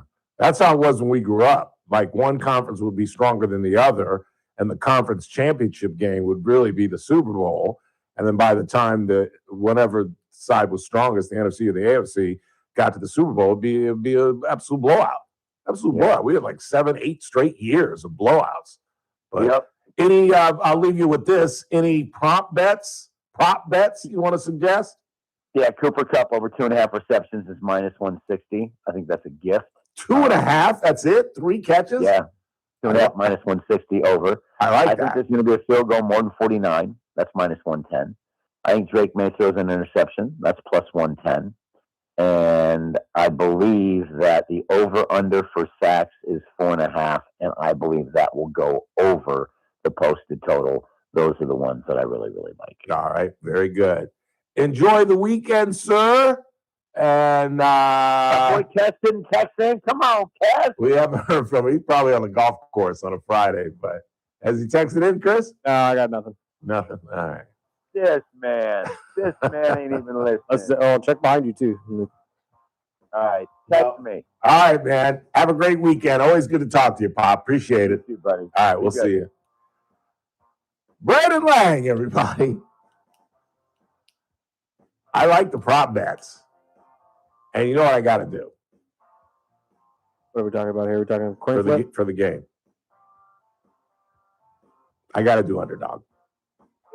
I got to. It's one game. It's the end of the season. Give me something to. Although, no, you're right. I forgot. I got my numbers. I got juice on the game. I don't need juice. I got my numbers. I like my numbers. Have you heard? Oh, you were gone Monday. I got mine though. Wait. Let's compare numbers. We'll compare our square numbers. And then about the hour off to the northeast, Bakersfield Country Club. We're going to talk with the head pro, Jen Park, as the BC Open gets set to get underway. The Pro-Am again on Monday. They start for real on Wednesday. Final round on Friday. It's free admission. Just go out and watch the players. I'll be out there a couple of days just checking the players out. We've talked with Chris Riley, a veteran, trying to get on the Champions Tour. We've talked to Paul Guerra, the president of BCC. And Bhavik Patel, two-time winner. And on Monday, we're going to talk with Neil Batista, one of the local cats going after it. In the meantime, you're listening to The Ralph Bailey Show on News Talk 96.1 at AM 1180, KRN, where we stream live at KernRadio.com. News Talk 96.1 and AM 1180, KERN. It's the JR Show. The kids were at some other business. I couldn't tell what it was, but allegedly they went in there and tried to steal things and were kicked out. And unfortunately, it all ended with this joyride and a friend of mine's car, and now one of them is dead. And I just go, one, where the heck are your parents at? I mean, can I not help but ask that? Where are the parents? The JR Show, weekdays at 2 p.m. Wesley is a truck driver. I drive a truck and I love what I do. A truck driver with IRS troubles. They told me I owed them $43,000. It got really bad. Quite a few letters in the mail. They were talking about wage garnishment, coming after my house, my car. Yeah, they don't play around. I seriously thought that I was going to lose everything. One sleepless night, Wesley finally made a call to Optima Tax Relief at 2 a.m. Kind of figured I'd get a machine, but I didn't. I actually got to talk to an actual person in the middle of the night. He found just what he was looking for. Oh, they were great people. You need a team of people that know what they're doing. Optima Tax, they know what they're doing. Optima Tax Relief came through with flying colors. I saved an incredible amount of money. Happy don't even come close. I was absolutely overjoyed. Take Wesley's advice. If you're in any kind of trouble with the IRS, call Optima Tax Relief. Don't trust anybody else. Call Optima for a free consultation. Call 800-343-6460. 800-343-6460. 800-343-6460. Optima Tax Relief. Some restrictions apply. For complete details, please visit OptimaTaxRelief.com. Are you craving a mouth-watering sandwich that's packed with flavor? Then look no further than Caesar's Deli, where they craft some of the best sandwiches in town. Sink your teeth into our signature classic, Caesar's Special, featuring 2 kinds of salami, premium ham, and the irresistible taste of Nona's secret meat sauce. It's a sandwich experience that you won't forget. But that's not the only sandwich they offer. No. Satisfy your craving with a savory smoked turkey sandwich, or indulge yourself in the loaded pastrami, or for the adventurous eater, they offer pickled tongue. And here's the best part. Caesar's Deli has incredible lunch specials designed to fill you up without emptying your wallet. Plus, did you know that Caesar's Deli has a full-service deli offering a variety of over 60 meats and cheeses? It's a sandwich lover's paradise, and that's why Caesar's Deli has been a local favorite and proudly serving Bakersfield since 1971. Visit Caesar's Deli today and taste the difference for yourself. Located on the corner of Brim Hall and Callaway behind the beautiful water fountain. This year's tax changes. Better not get caught snoozing. This one deduction. Lose thousands. Not amusing. Big tax changes can mean bigger refunds at Jackson Hewitt. And right now, get $100 just to try us. Don't worry, tax filers. If money is tight, get $100 from Jackson Hewitt, so you'll sleep better at night. Limited time offer for new clients. Participating locations only. Details at jacksonhewitt.com. Here's a tale of Linda trying to lose weight, but the med prices she found were all over the place. Hidden fees and markups made her jaw drop low. Then she found Good RX. Now she's in the know. GLP-1 subscriptions FDA approved. With clear upfront pricing. And same-day pickup. That's Good RX, the no-nonsense way. Save time and money on prescriptions. Get to goodrx.com/weight loss.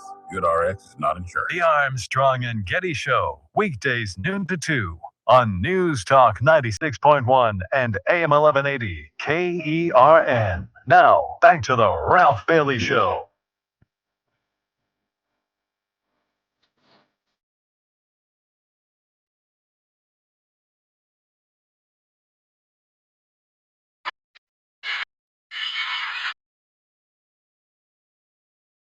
Eight 842-537-6842 KER. And here is what I got. In one, I got 2 boxes. In one, I have Patriots 3 and 4, which really bodes well in the first quarter because with the Patriots, I've got 3 and 1. So a 3-3 first quarter would just do me fine. I'd go watch a movie. If the first quarter ends 3-3, I ain't even watching the game. True. I don't even give a damn. Or hell, if it's a shootout or 21-14 at half or 13-13 or that's about it, 21-14. That's about it. And then I've got, where am I? You're the third row down all the way over to the right. Oh, yeah. Okay. Thank you. Okay. So for the Patriots, I got 2 and 7. That 2 can only help me at the end of the game. That 2 is not going to get me anywhere early. But 2-7 and 8-7. I like that for the end of the game. I have 8-7 for Seattle as well, and then 6-1 for the Patriots. Those aren't bad. That's my only numbers. Those aren't bad. But you never know. The thing that'll screw you is a missed extra point, a 2-point conversion, a safety, just something goofy that gives you like, because if you got a 5, you're like, damn. 5. The only numbers that sucks are like 5 and 9. Well, no, yeah, 5, 9. 9's not a good number. Other than that, 6 is hard. 16, 26, maybe early. A couple of field goals early, maybe. But late after the second half, 6 is tough. But like 8, 7, 4, 3, 1, 0. I just need a 28-21 final. I'm happy. That's I don't know about very likely, but it's likely. It's likely. We're off to BCC. Chin Park, the head pro at BCC, joins us next. News Talk 96.1 and AM 1180 KERN. With SRN News, I'm Keith Peters in Washington. A racist social media post featuring former President Barack Obama and his wife Michelle Obama as primates in a jungle was deleted by the White House Friday after a backlash from both Republicans and Democrats who criticized the video as offensive. President Trump's Thursday night post was blamed on a staffer after widespread backlash from civil rights leaders to veteran Republican senators. The Justice Department says a key participant in the deadly 2012 attack on the U.S. compound in Benghazi, Libya, has been taken into custody and will be prosecuted in Washington in connection with the rampage that killed 4 Americans and became a divisive political issue.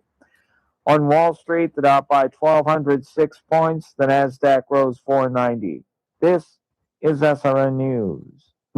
News Talk 96.1 and AM 1180 KERN. From the KERN Newsroom, your live and local news update on News Talk 96.1 and AM 1180 KERN. A 7-year sentence was handed down to 27-year-old Andy Burgos Garcia for stabbing his brother in the neck and head back in 2024 at their house on Morrison Street. He avoided a possible life sentence, being found not guilty of attempted murder. Burgos Garcia says he was defending his sister and her boyfriend from an attack by the brother. Some of the people arrested in a human trafficking sting in Kern County may face felony charges. Prosecutors say that is possible for anyone who they believe was seeking a minor for sex. You are being advised to play it straight and not drink and drive this Super Bowl weekend, especially in Wasco. They say they will have extra patrols for their police department, and their advice is to have a designated driver. I'm Chris Davis in the KERN Newsroom with news every half hour and when it breaks on FM 96.1 and AM 1180.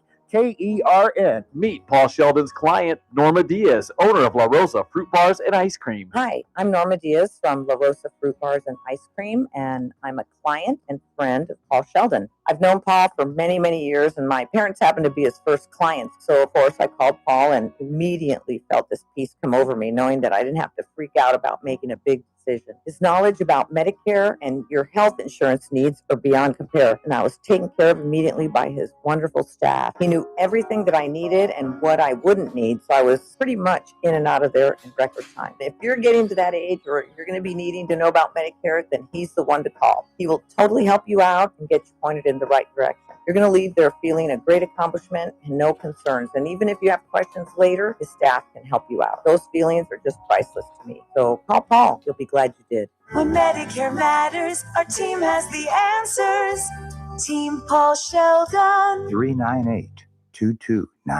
Coming up on the Monday edition of the Clay Travis and Buck Sexton Show, Dow 50,000. This Trump economy is rocking, but affordability still remains a primary concern of the electorate, and we are in a midterm election year. So we'll talk about what Trump's got up his sleeve on that, plus the fight to get the best energy sources possible. What's going on with Drill Baby Drill? We'll talk about that and more on Clay and Buck. Live 9 to noon. News Talk 96.1 and AM 1180 KERN. The Clay Travis and Buck Sexton Show. Live 9 to noon. Now back to the Ralph Bailey Show on News Talk 96.1 and AM 1180 KERN. The way is clear. Yeah, I got to get you the new list. We got to update the music. We got to do something about the music. We've been playing the same music for like 10 years. We got to switch this thing up. We got lots to do in the program still. Coming up at the top of the hour, we're going to talk with Jenny Voisard with the Friends of Big Bear Valley. Again, they're the ones that have placed that camera in the tree in the home of Jackie and Shadow, our favorite couple. The two bald eagles, who have had like 5 babies since they put the camera up there. That have survived. Eagle babies, eaglets, have like a 50% chance of survival. And uncharacteristically, both parents, Jackie and Shadow, left the nest. And a pair of ravens earlier this week came in and ate their eggs. So we're going to talk to Jenny Voisard about eagle life and whether or not they will have babies again before the spring. We'll talk about that and talk a little Olympic news. Lindsey Vonn finished 11th out of 47 in a trial run. I'm telling you, she's got a shot.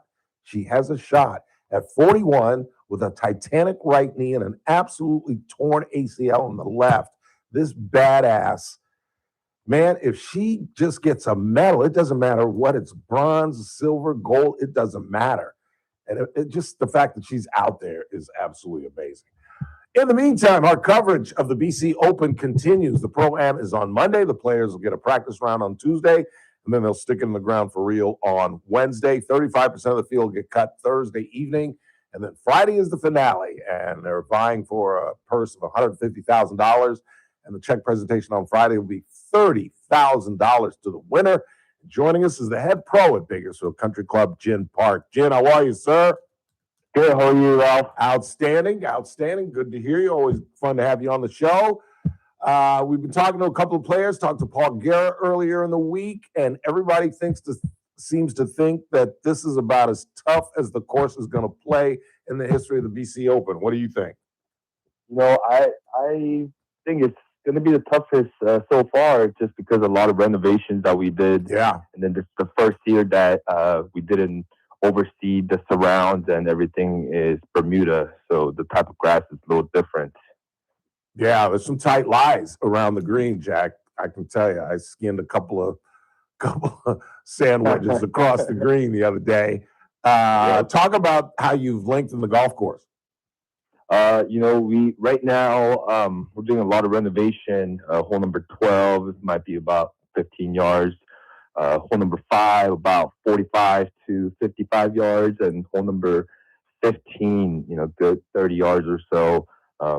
I think those 3 should be ready. I was talking to our superintendent Brian Rios the other day.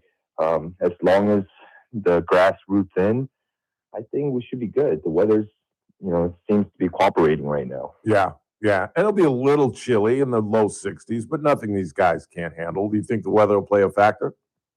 Oh, no, definitely. Past few years, we had some weather delay, a little bit, but hopefully, knock on wood, that everything goes smooth this year. And you guys are famous for your fast greens. What are they reading like right now? Right now, I say it's good, solid 10s. However, Brian, he started grooming him today and tomorrow, and then starting Monday, he's going to double cut and roll every day. And I think it's going to be pretty good. It's going to be a little challenging for these guys. Yeah. You've got to be below the hole. If you're above the hole, because all the greens, most of the greens, except for maybe 12, I think, is probably the only flat green out there, but most of the greens slope from back to front. And if you're above the hole, above the pin, you're really just trying to two-putt. You're not trying to make it. Is that a pretty good assessment? No, definitely. Exactly. 12 is probably the only one that's not, back to front. However, there's that water on the right. So if you miss it just a little right, it could run off to the water. But, regardless of fast green or not, don't want to be above the hole at our green for sure. Yeah.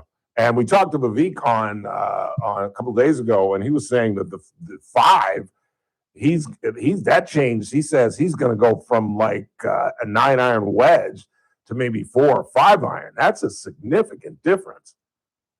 Yeah, no, that hole is definitely going to be the toughest hole, I would think, just because, it takes, all the short iron out of all the players' hand, and they'll have to hit a long iron into it, especially, 2 bunkers on the right side. And if you hit it long, you go all the way down to 8th green or where the restrooms are right there.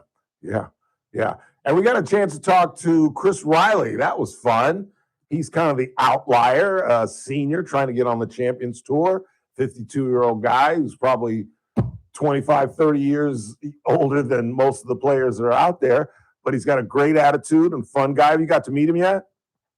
No, not yet. But, we're definitely excited to have him, someone who played on the top level of golf. Yeah. You probably know from the past, we have a lot of, ex or, current PGA Tour players. So he's the Gala, Jake Knapp, Jeffrey Kang, all these guys, they all played our Bakersfield Open. And look at them. They're on TV. You see them every day almost. Yeah. Talk about the Asher Tour and how this is a clear stepping stone. And some of the guys that the fans that can go out and watch the tournament, they're going to see some of these guys on the tour. Yeah, this is one of Asher Tour's major events, biggest purse by far. You'll see a lot of good players. Just before the America's Tour Q School, all the Q schools starting. I think this is a good start point, to get their tournament mindset ready and then get them geared up for those Q school and some of the bigger tournaments for their career. Yeah. Jin Park is our guest. He's the head pro at Bakersfield Country Club. Name drop some of the local kids that are going to be out there. Jared, Neal, et cetera, et cetera. Yeah, Jared, Neal, Babik, Manav, of course. I think Adam Duncan, he just won this past weekend at Monarch Dunes, I believe, shooting, I think, 17 or 18 under to come $15,000 for first place. Yeah, Paul told us, he shot a 62 one round? He did. Wow. First round. And then now he's a member at our golf course. And, I think he's going to be representing Bakersfield Country Club from now on. And we're glad to have him on the board as well. Nice. How old is he? I believe he's 23. Wow.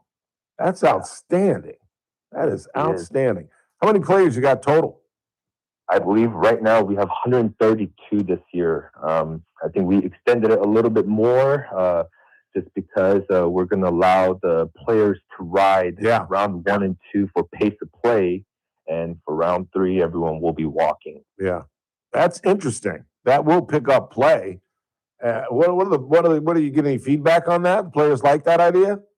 I think, there's pros and cons, definitely. All the tournaments that you see on TV, obviously they, walk. However, for pace of play, I think majority of the players might like it a lot more. Yeah. Just so the pace is better. You don't really have to wait too long, and everything will be, pretty smooth with the cart. Yeah. Yeah, absolutely. I'll leave you with this. I know you're busy, with an impossible question, but give me a guess. What do you think? What score do you think wins this thing? I think this year it's going to be 9 under winning it. Yeah, that's what I was thinking. I think it's going to be in the single digits too. Yeah. I think they're going to find some difficulty. As you talked about around the greens, I think it's going to be a little bit harder to get it close. And I think the greens, by the time Wednesday rolls around, they're going to be much tougher than 10 on the stimp. I'm imagining. No, definitely. Always good to talk to you, Jen. I appreciate you taking the time. We'll see you out there next week. Perfect. Thank you so much, Ralph. All right, thank you. Take care. Okay. Bye-bye. Jen Park, head pro at Bakersfield Country Club. Let me just give you some of the local players that'll be out there. Let me see if I can pull this up real quick. Just give me a second. Please stand by. Don't go anywhere. We got plenty of time here. No, that's not it. Let's see. Nope, that's not it. Hang on. Don't go anywhere. Nope, that's not it. I don't have it. Thought I had a list of all the local players. Should we go to break first and then we can talk about it after? Yeah. Thought for sure I had that. That's okay. That's okay. Nope, that's not it either. Quick timeout. We're coming right back. Coming up at the top of the hour. We're talking Eagles. No, not BCHS. And certainly not Brentwood High School. My alma mater. Go Eagles. No, like real Eagles. Bald Eagles. Jackie and Shadow, our favorite couple. They lost 2 of their eggs earlier in the week. Those nasty Ravens. Ugh. We'll talk to Jenny Voisin, part of Friends of Big Bear Valley at 5. Got some funny audio to play of Bo Jackson on Super Bowl Row. Everybody is in San Francisco enjoying Super Bowl weekend, all the ex-players. You'll hear some audio from Bo. Did you listen to it? Oh, yeah. You see, he's still at like 60 years old battling his stutter. A little bit, yeah. Still. Bo Jackson was a bad stutterer as a child and literally taught himself how not to stutter. Didn't go see a pathologist or anything like that, but literally just willed himself to slow down and speak. And you can hear in his dialogue that he's still struggling a little bit with it, but the 2 bits are pretty funny. He's a funny cat. He tells some great stories about Nolan Ryan that will play for you coming up at 5.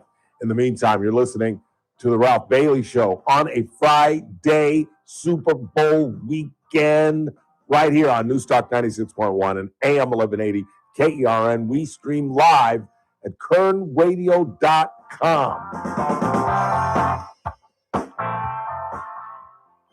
News Talk 96. This is area. KC. When's area? KERN. Monday's Armstrong and Getty Show. I'm sure we're going to be talking something about the Super Bowl, whether the game was great or the halftime show or political stunts or how many commercials were about AI or somebody got naked or something. And by early next week, we should know, is Iran in for a butt Cassie KC. or have we found a way toward peace? I doubt it. That's the news of the day coming up on the Monday Armstrong and Getty Show. Weekdays noon to 2 on News Talk 96.1 and AM 1180 KERN. If you're preparing for the Super Bowl on Sunday, and so either you or your wife or whoever does the cooking at your house is going to be busy Saturday night, take the night off and head to KC Steakhouse. Where would you rather be? Or go right next door to the Stockyard, the Speakeasy-like bar. You can have dinner in there, enjoy one of the craft cocktails, and join Loudy, who performs live music with an acoustic guitar. Of course, as I always remind you, Jimmy and Bobby are performing live music in the main restaurant. You all voted KC Steakhouse the best steakhouse in Kern County. That's a no-brainer. And you also gave them best ambiance. I forget what the official category was, but it is the best ambiance in town. The red leather chairs, the old school, the low lighting, and the incredible variety of music that Jimmy and Bobby play throughout the night. It turns into a 45-plus disco on Fridays and Saturday nights. Where would you rather be than on F Street in the capable hands of Cassie Biddle's incredible staff at KC Steakhouse, longtime sponsors of the Ralph Bailey Show. All Americans should do what they can to prepare for the future. Donald Trump Jr. here with an important. I don't see it in the log. No? So I must not have to go today, I guess. That's weird. That is weird. He might have just forgot to put it in there, to be honest, or Lisa forgot. I'll remind him if I see him walk by. Or 401k into physical gold with zero taxes and zero penalties. You stay in control with a tangible asset that's held value for thousands of years. And right now, Birch Gold is offering a free info kit to help you understand how it works. Just text the word secure, SECURE, to 989898. There's no pressure, no obligation, just the facts. You can't predict the future, but you can be prepared, but only if you educate yourself.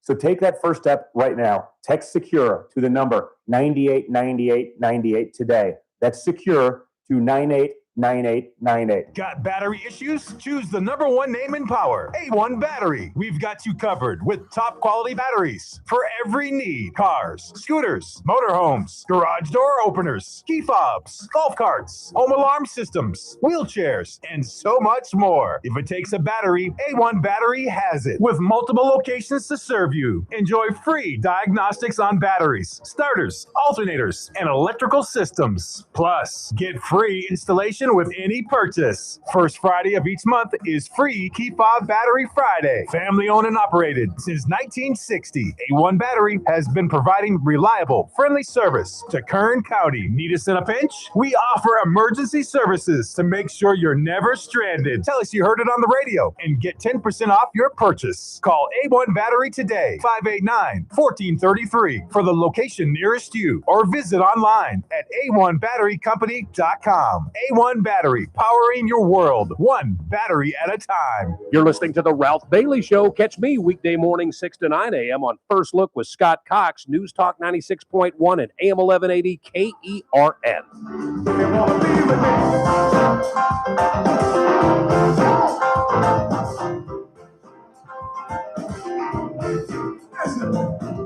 I'm trying to be your hero. My zero is too cold for me. Oh, yeah. I'm not trying to be your highness. Cause that minus is too low to see. 842-537-6842-KERN. Ooh, you want to give away some tickets? Why would they can't? Well, yeah, we can. Yeah, actually, I forgot that thing's next weekend. So yeah, absolutely we can. You've got that audio I sent you? Yeah, to talk about the song? With the two people? Yeah. Yeah. All right, we're doing it again. We're going to play two artists. This one I think is much easier. Although, again, you've got to be a little long in the tooth. But you've got to name both artists. And we'll give you a pair of tickets to... That would be the Crossroads of the West Gun Show, which will be next weekend at the Kern County Fairgrounds. That's right. That's right. And don't do the Diane. Was it Diane or Diana? I was just showing off. She didn't want tickets. I appreciate you guys wanting to participate, but if you can't go, leave this up to people who can. Yeah, let somebody win it who wants to be there. We'd like to text in the answer, though. Feel free. Yeah, we won't read it until afterwards. But all right, hit it.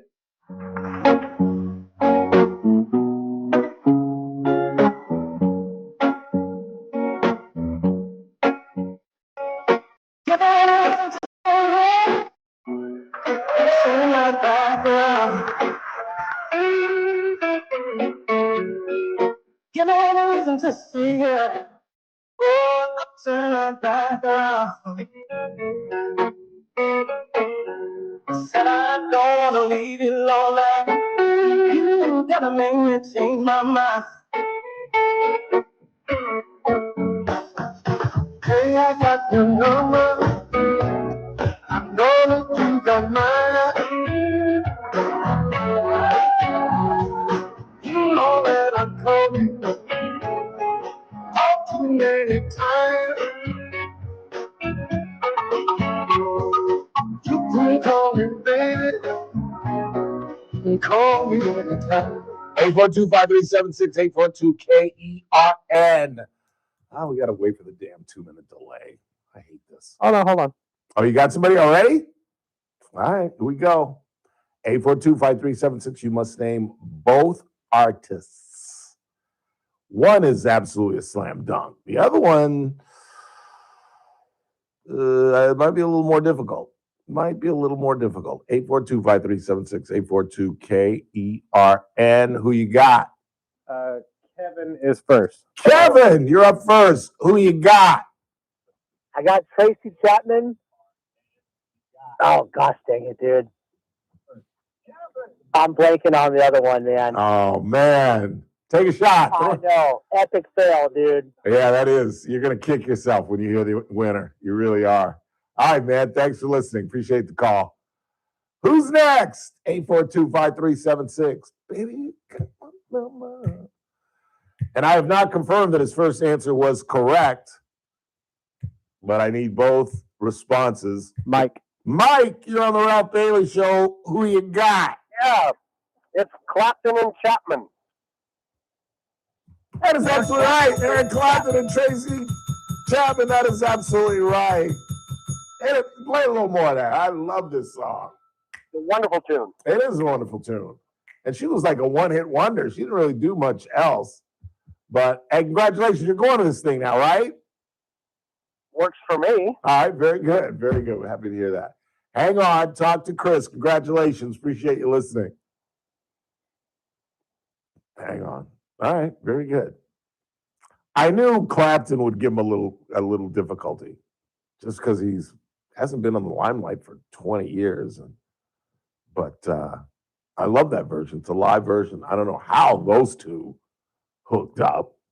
That's a kind of a weird twosome, don't you think? Tracy Chapman and Eric Clapton. But I love that song. I can't think of anything else she did. I think she had one other hit back in the 90s, late 80s. But she was kind of a one-hit wonder. She was on Saturday Night Live. I know she hosted Saturday Night Live once, but she was kind of a one-hit wonder. Wasn't a very attractive woman. I think that's part of the sell in Hollywood, whether they back you up or not. But incredibly talented. And Eric Clapton, good googly moogly. You know one of my favorite Eric Clapton songs, and I found out that he hated it. It was a huge hit. Lay Down Sally. And I grew up loving it. Lay down, Sally. Oh, rest you in my arms. I love that song. And then I found out that Clapton hated it. It's like Sammy and the Candyman. Sammy Davis hated that song. It's his biggest hit in the world. And he hated it. You know, because Sammy was used to singing Strangers in the Night and classics and Irving Berlin and boop, boop, boop, boop. And his biggest hit is Candyman. But yeah, Clapton did not lay down Sally. 842-5376, our phone number, 842-KERN. As I mentioned, Timothy Busfield, the actor, has in fact been indicted, despite the fact that when he went before a judge after being held without bail, and they had a bail hearing, the judge let him go on OR, his own recognizance, because he felt that the evidence of the case was so weak. But apparently, they went on and indicted him nevertheless. As I've always stated, it's a lawyer's cliche. You can get a grand jury to indict a ham sandwich. And I don't think this is going to go any further than the Don Lemon prosecution is going to go. And I don't think this goes anywhere. He's charged with 4 counts of criminal sexual assault of a child. And there's some problems with the case. There's some holes in the testimony. And there is a motivation for revenge by the mother. These were 2 student actors under Timothy Busfield's wing when he was doing, I forget the name of the show. And it is alleged that the mother was heard vowing revenge on Busfield because his kids were either cut from the last episode or weren't given bigger parts or something to that effect. And so I think there are holes all in this case. I don't know whether Timothy Busfield is a pedophile or not. All I'm saying is I don't think there's enough evidence to convict him on these 4 counts. If a judge lets you first holds you with no bail, and then turns and looks at the evidence, and then says, Mr. Busfield, you can walk out of court right now. No, I don't need a buck from you. That doesn't bode well for the prosecution. Let's read a couple of text messages and get into head up to Big Bear Valley. What do you got? Ralph, with all due respect, the turkey should be our national bird. Wait, what? What? That That's a wild ugly, statement. non-flying, gobble, big old neck. Are you over the bald eagle? Like, I don't have a problem with the turkey being our national bird, but not over the bald eagle, the majestic flying god. I am obsessed. Ever since I saw the documentary about 6 months ago, I've been obsessed with eagles, and we're going to find out a little more about them coming up at the top of the hour, just a couple of minutes. What else? Ralph, the Ravens did not kill the eggs. Jackie and Shadow knew the eggs were not viable and left them there for the Ravens to consume. Well, we'll find out, won't we? You know more than Jenny Voisin. If she confirms that, I'll believe it, but I'm certainly not going to believe it from you. But that's not we talked with Meg Maitland from COM. That's not what she told us. She told us that they both accidentally left the nest at the same time. The Ravens hung out for a little while and kind of like looked left, looked right, thinking that they were going to return, and then started munching. We'll see. Because when we come back, Jenny Voisin, we'll find out how to pronounce her name. She is one of the directors up there in Big Bear Valley. We'll talk about Jackie and Shadow and Eagles in general. Then I've got some great audio I want to share with you. Bo Jackson on Super Bowl Row, chumming it up with some of the guys, telling some classic stories. I forget what the second story was, but one story was, we all remember when Robin Ventura made the horrendous mistake of charging the mount on Nolan Ryan. You remember that? Ryan got him in a headlock and gave him some noogies. Well, Bo Jackson was playing with Ventura, and I didn't know that. And he tells a great story about that event. You'll hear that coming up in the 5. It's TRBS on a Friday. I'd stick around if I you. This is AM 1180 KERN, Green Acres. This is 96.1 FM, Bakersfield. Online at KERNradio.com. News this hour from Town Hall. I'm Keith Peters in Washington. There's been a shooting of a Russian military official in Moscow. Alexeyev is the first deputy head of Russia's military intelligence since 2011. The shooting came a day after Russian, Ukrainian, and US negotiators wrapped up 2 days of talks in Abu Dhabi. They aimed at ending the nearly 4-year conflict in Ukraine. Since Moscow sent troops into Ukraine nearly 4 years ago, Russian authorities have blamed Kyiv for several assassinations of military officers and public figures in Russia. Ukraine has claimed responsibility for some of them, but it has not yet commented on the shooting of Alexeyev. I'm Lawrence Brooks. There's been a slight drop in the number of U.S. births. Early data suggests that U.S. birth rates fell a tad in 2025, with about 24,000 fewer births than in 2024. So far, only the number of births are available, and not birth rates, along with other information that can give insights into who is having babies. For example, while actual births increased in 2024, the fertility rate actually fell. The fertility rate is a statistic describing whether each generation has enough children to replace itself. I'm Lisa Dwyer. The Justice Department says a key participant in the deadly 2012 attack on the U.S. compound in Benghazi, Libya, has been taken into custody and will be prosecuted in Washington in connection with the rampage that killed 4 Americans and became a divisive political issue. Zubair al-Bakush has been wanted by the United States for more than a decade. A good day on Wall Street as the Dow was up by 1,206 points. The Nasdaq rose 490. The S&P advanced 133, and oil up 15 cents to 63.44 a barrel. More at townhall.com. What? Is your dog a picky eater, scratching all the time, eating grass, or licking their paws until they're raw? If so, your dog's trying to tell you something. Greetings, naturopathic Dr. Dennis Black, founder of Rough Greens here, and you may not know what your dog means, but I do. They're trying to tell you that his digestive tract is in distress. He needs live probiotics and enzymes, and guess what? You can't get that from kibble. It's not in there. The good news is you don't have to change his food to improve his health. Just add a scoop of Rough Greens. It's America's #1 nutritional dog supplement for a reason. With live vitamins, omega oils, antioxidants, enzymes, and probiotics, just sprinkle it on your dog's food and watch them come back to life. More energy, shinier coat, better digestion, all in 90 days or less. Want a happier, healthier dog? I'll send you a free Jumpstart trial bag. You just cover the shipping. Go to roughgreens.com. Use discount code PICKY. That's RUFFgreens.com. Discount code PICKY. Rough Greens. So good, your dog will ask for it by name. From the KERN Newsroom, your live and local news update on News Talk 96.1 and AM 1180 KERN.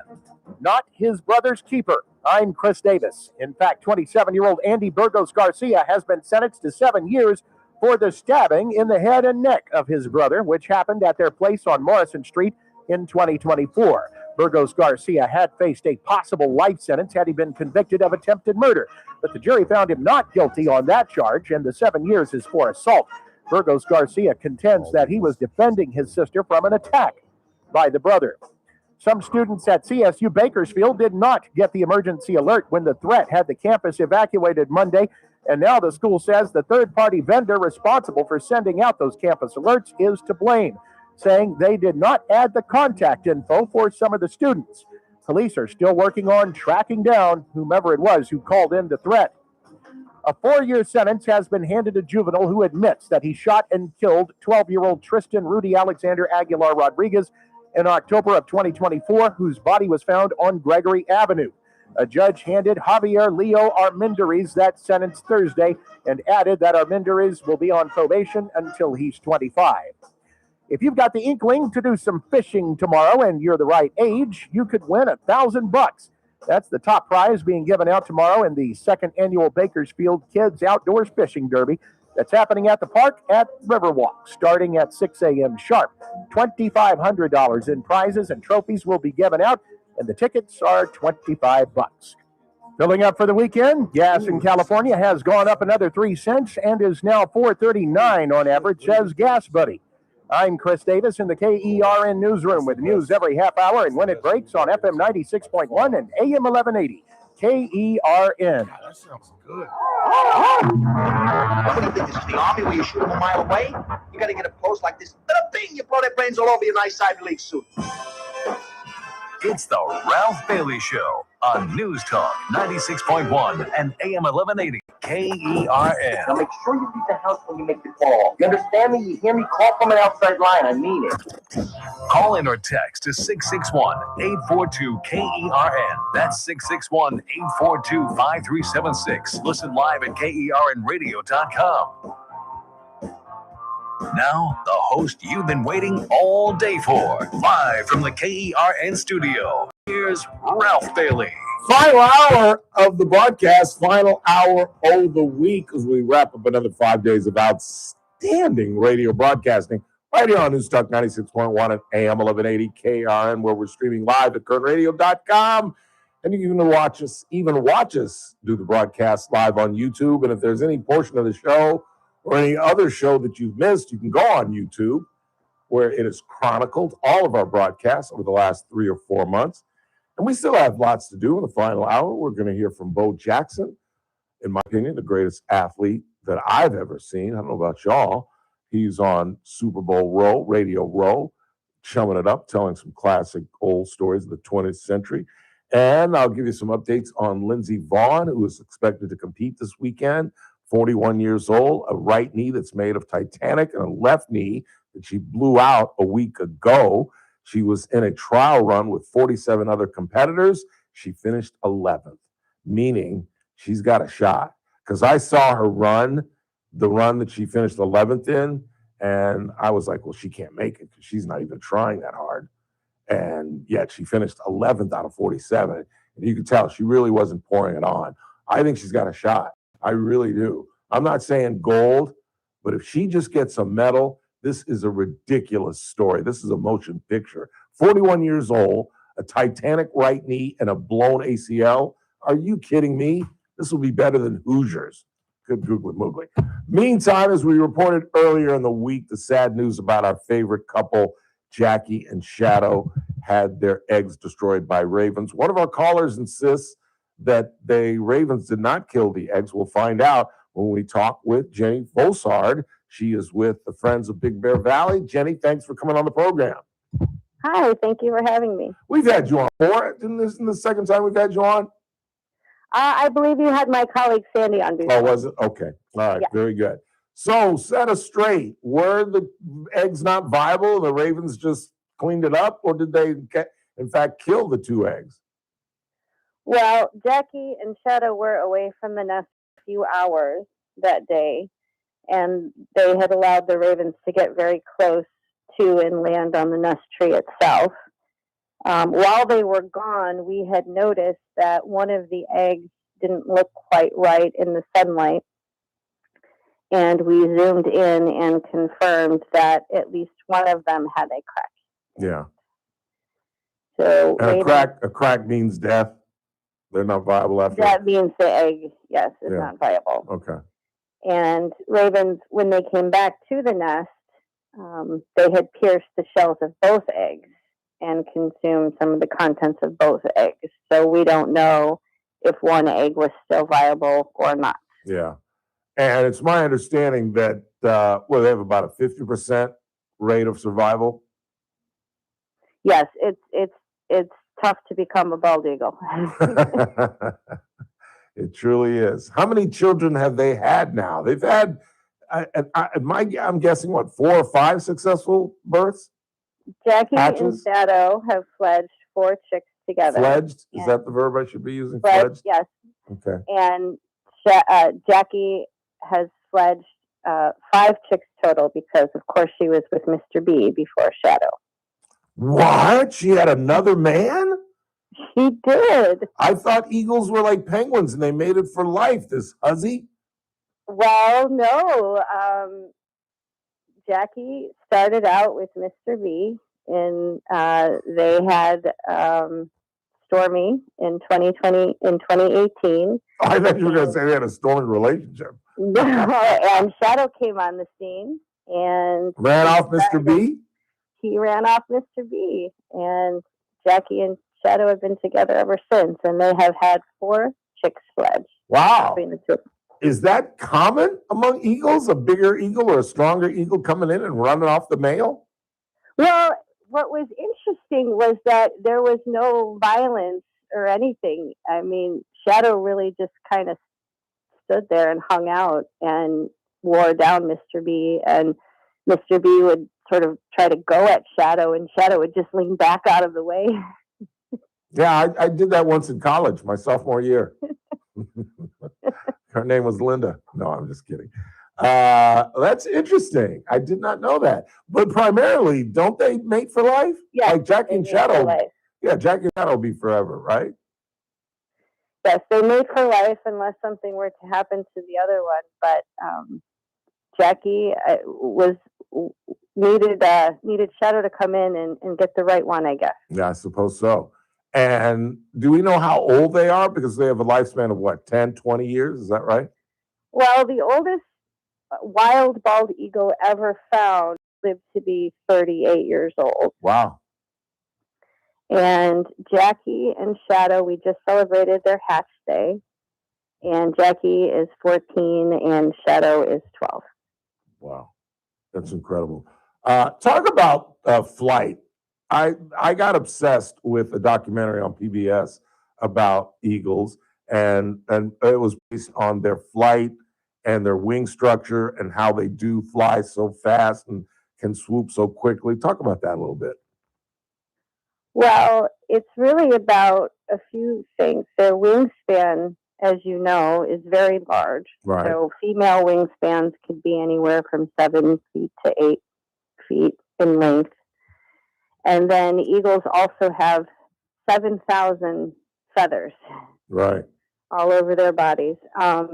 And so they can soar and they can dive and they can go up to 10,000 feet. And it's truly amazing watching them. It is. That's how I got obsessed, because have you seen the documentary I'm talking about? where they released one of the eagles and they followed his flight, and it was just absolutely breathtaking. It really is, for me at least. It was. It's amazing. It is. And talk about their wing structure, because isn't it part of it? Their wing structure. They have a peculiar wing structure that almost acts like flaps on a plane. It does. It looks very similar, and their glide path. It truly is amazing the way that they're structured and engineered. Yeah, absolutely. That's what caught my attention. 7 to 8 feet, you say? Is that is that as big as a condor, or is the condor a little bit bigger, a little bit wider? Honestly, I don't know the answer to that question. Yeah, I stumped you. You stumped me. I think the condor is a little bit bigger. I think so. But what do I know? What do I know? Any other? I don't know. I'm an eagle person. I understand. I understand. How long have you guys had that camera up there in Big Bear? And how did that get started? Our first camera was installed 10 years ago. So this is a milestone year for us. We installed the second habitat camera in 2021. Yeah. And so we get to see a lot of that soaring taking place. So it's fun. Yeah. And where do we find eagles, bald eagles, throughout California? Well, you're going to find them around water. Yeah, because they primarily eat fish. Yes. Fish and waterfowl, they eat of the water, which is different than a golden eagle, which will eat more of the land. Carry on and stuff. Mm-hmm. Yeah. Small mammals. Really? Wow. Wow. It is awesome to see them swoop down because of their incredible vision, right? They have just remarkable vision as well. Yes, they can see miles away. That is just ridiculous. That is absolutely ridiculous. Talk about their mating. How does that work? How do they choose a mate? How did Shadow come on the scene? Well, we don't know how Shadow got here or what drove him to come here. But the interesting thing about mating in bald eagles is that they can also mate during the off season. So it doesn't have to be nesting season. And they will mate to work on their relationship and strengthen their bonds. And so mating doesn't necessarily equal eggs. Really? Really. Do they mate in flight? No. No? Is that stupid? Was that a stupid question? No. That's no questions are stupid. That's what my mother told me. Well, the way I put it to the kids in class, because we do Q&A at elementary schools. I'm sure that's one of the first couple of questions. Jackie and Shadow make a connection for just a few seconds, and then they chortle and let everybody know about it in the neighborhood, and then they disconnect. Really? They chortle after sex? Yes, and Shadow has a special chortle. Really? When he mates, yes. Do you guys have a mic up there as well? We have a couple mics. We have a mic on each camera so we can hear them, and we know when they're mating because he makes his distinct chortle. Interesting. That is interesting.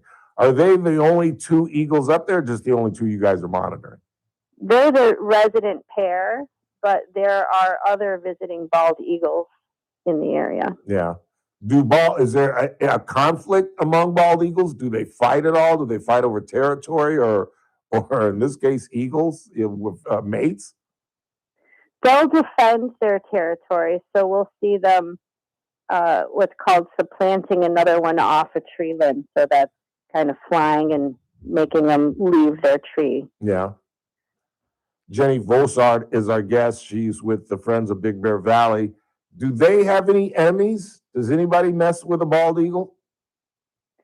Other than us? Us. Yeah. Us. That's it? Just man? They don't. They don't have any natural predators. No, I didn't think so. I didn't think anybody want to mess with a bald eagle. Yeah. Well, this is interesting. Before I let you go, any other interesting facts you want to lay on us? Just that we're hopeful that Jackie may lay a replacement clutch. It's not a guarantee, but she's done it before, and we're just keeping our fingers crossed. Yeah. What is the gestation period? Well, it would take her a month if she were to do it. Is that right? And the key is her not incubating for a long period of time. So we're hopeful that she was under the 2-week period for when her body can reset. Her hormones have to reset back to fertility from incubation. Yeah. So there's only a certain time of the year that she can reproduce? Well, Jackie is fertile from January through April. Yeah. And that's it? Yes. And for her to lay a replacement clutch, it would have to be early enough in the cycle for her body to reset. Yeah. And I'm asking this really of the animals, period. And maybe this is just a juvenile question, but do they just mess around? Do they just have sex? Or do they just mate during that period for the purpose of mating, reproducing? Well, like I say, they do it just because, at other times of the year. That's what I was getting at. But Jackie, and I can speak to this, is Jackie will solicit more copulation from Shadow right now. Really? So, yes. And how does one eagle attract another eagle? She tells him. Really? She makes noises and little chortles, I guess. Yes. Interesting. She tells him when she's ready and when it's time. Yes, you all do, don't you? And he listens. And yes, we do. Yes, he does we what do. she says. Doggone Skippy. Funny how life imitates life. It's funny. Jenny, thanks for taking the time and talking with us. We really appreciate it. Have a wonderful weekend, and I'm sure we'll talk to you again sometime soon. Thanks for having me. Thank you. Take Have a care. good weekend. You too. Bye-bye. Jenny Vossard. I found that interesting. Hope you did. I don't know. Eagle life. I was an eagle for one day, Chris Burdick. Eagle Scout? No. Oh, are you kidding? I begged to get out of the Cub Scouts. My dad wouldn't let me quit. No, I graduated from the Brentwood High School. Our mascot was the Eagles. And because I transferred from 10th to 11th grade, I could not play football in my junior year. Bummer. So, as class president, I remembered that the Budweiser plant off of the 405, which I'm well aware of because it's right across the street from one of the Tommy's outlets. Been there at least 2 dozen times. They had an eagle mascot for Budweiser. So as class president, I picked up the phone, I called Budweiser, and I said, could we rent that Budweiser costume for our homecoming? And they said, sure, $500. We got one of the parents to sponsor it. I brought the eagle the thing. We had a class meeting, and the class said, well, since it was your idea, Bailey, and you're not playing, you get in the costume. And I was like, well, don't threaten me with a good time. And dude, I had a ball. Because I didn't tell anybody. I told the class the only way I would do it, Burdick isn't even paying attention to me. I'll talk to you guys. I didn't tell anybody. I made one concession to the class. I said, I'll do it if you don't tell anybody it's me. So I put it on in the locker room, and I went and screwed with everybody. I picked on the teachers, because the Philly Fanatic was just coming up when I was growing up in the 70s. So I did a Philly Fanatic thing where I was just messing with people. I must have lost 8 pounds. It was 82 degrees. I was in that damn thing. And they make you wear like a black slicker thing so it doesn't irritate your skin. And by halftime, I was like, okay, this is enough of this. But I did it for all 4 quarters, and we got our ass kicked. And you know why? Why did we get our ass kicked, Chris? You're the best player on the team? You damn right. I was in an Eagle uniform and not wearing 42 on the field. That's why we lost. Well, that's my story, and I'm sticking to it. Quick timeout. We're coming right back. Wrap this thing up. You'll hear from the greatest athlete I ever saw. And then we'll get you updated on Lindsey Vaughn. We'll check the board, see what you all are talking about. Might even get into the chat room, see what they're saying. Wrapping it up, headed into Super Bowl weekend. Are you excited? I mean, I'm hoping for good football. Yeah, I hope it's close at the end. That's all I'm hoping for. And 3-3 at the end of the first quarter. Quick timeout. Come right back. Don't go anywhere. News Talk 96.1 and AM 1180 KERN. It's the JR Show. We need beds at the Mission and at the Open Door Network. We need mental health beds. We need substance abuse beds. I'm sorry, need jail beds. If your kid was acting up, breaking the law, I would, and my daughter knows this. I'll leave your butt in jail. She's 9 and she already knows. If I ever call dad from jail, you're where? Okay, well, thank you for letting me know, and I will see you in the morning. And I'm going to hang up. The JR Show, weekdays at 2 p.m. Are you craving a mouth-watering sandwich that's packed with flavor? Then look no. It is Messmaker. Do you want to do it? Classic Caesar Special, featuring 2 kinds of salami, premium ham, and the irresistible taste of Nona's secret meat sauce. It's a sandwich experience that you won't forget. But that's not the only sandwich they offer. No. Satisfy your craving with a savory smoked turkey sandwich, or indulge yourself in the loaded pastrami, or for the adventurous eater, they offer pickled tongue. And here's the best part. Caesar's Deli has incredible lunch specials designed to fill you up without emptying your wallet. Plus, did you know that Caesar's Deli has a full-service deli offering a variety of over 60 meats and cheeses? It's a sandwich lover's paradise, and that's why Caesar's Deli has been a local favorite and proudly serving Bakersfield since 1971. Visit Caesar's Deli today and taste the difference for yourself. Located on the corner of Brim Hall and Callaway behind the beautiful water fountain. Were you with us yesterday during Daniel Petrie's segment at 4:30? One of his clients we've turned on to Messmaker and Petrie Wealth Advisors called in with a glowing review of Daniel's work. And my fellow colleague, Lisa, our associate producer and head of our traffic staff, she's been a client now for a couple of months. Her husband just retired, and they are as happy as they can be what Messmaker and Petrie Wealth Advisors has done for them. That's why, if in fact you're looking at retirement, you should call Daniel. Call him today, 395-9400, 395-9400, or just tune into the broadcast. He joins us every Thursday at 4:30.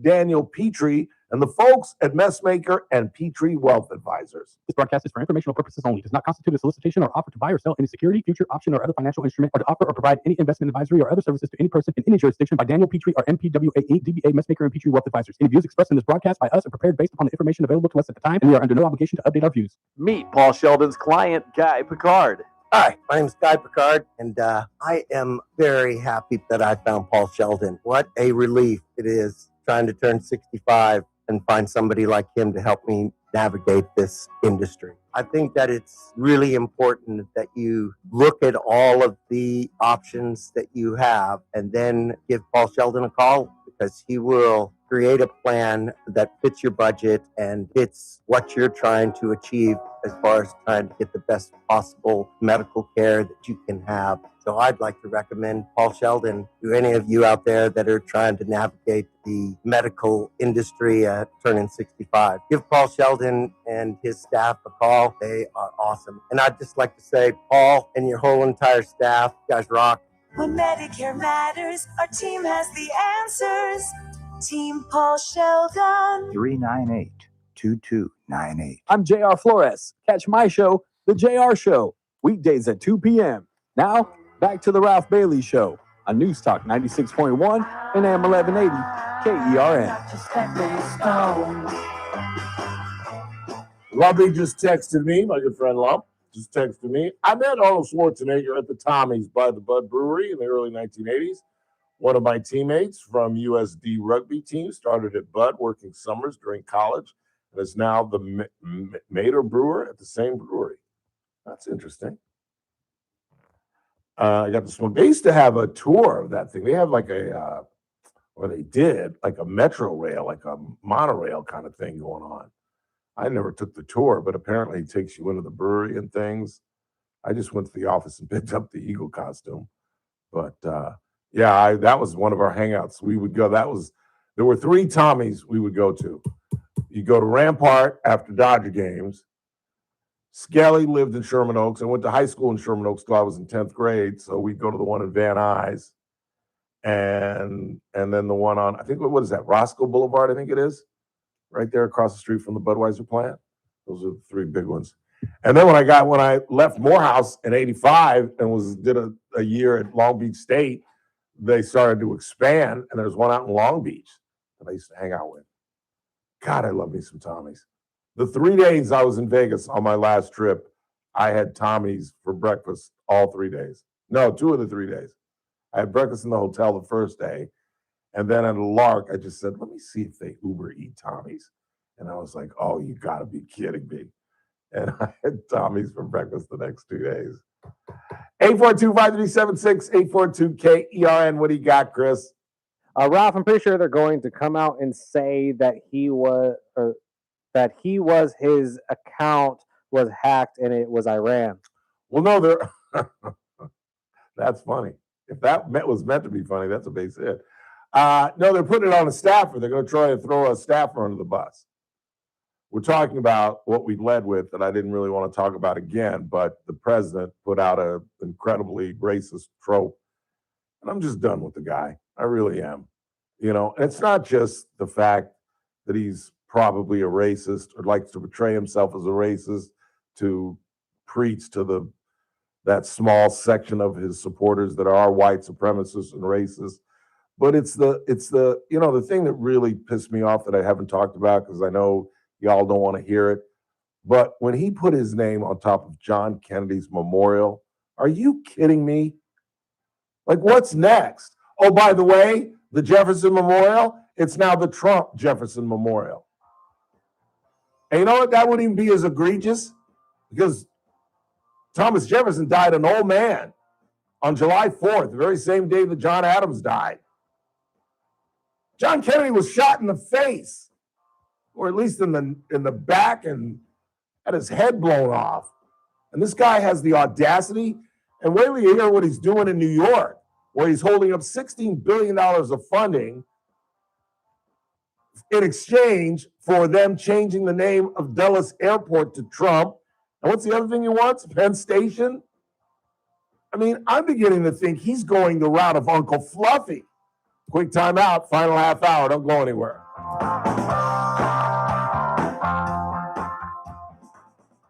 News Talk 96.1 and AM 1180 KERN.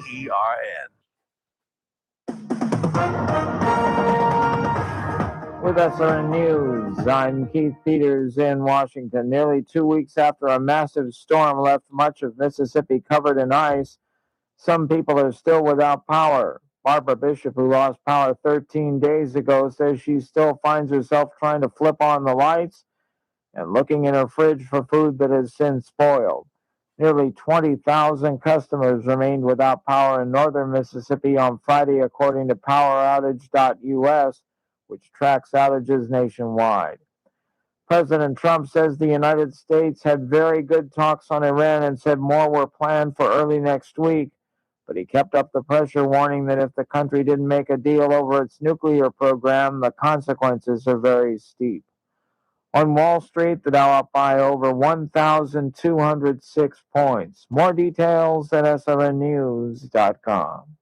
News Talk 96.1 and AM 1180 KERN.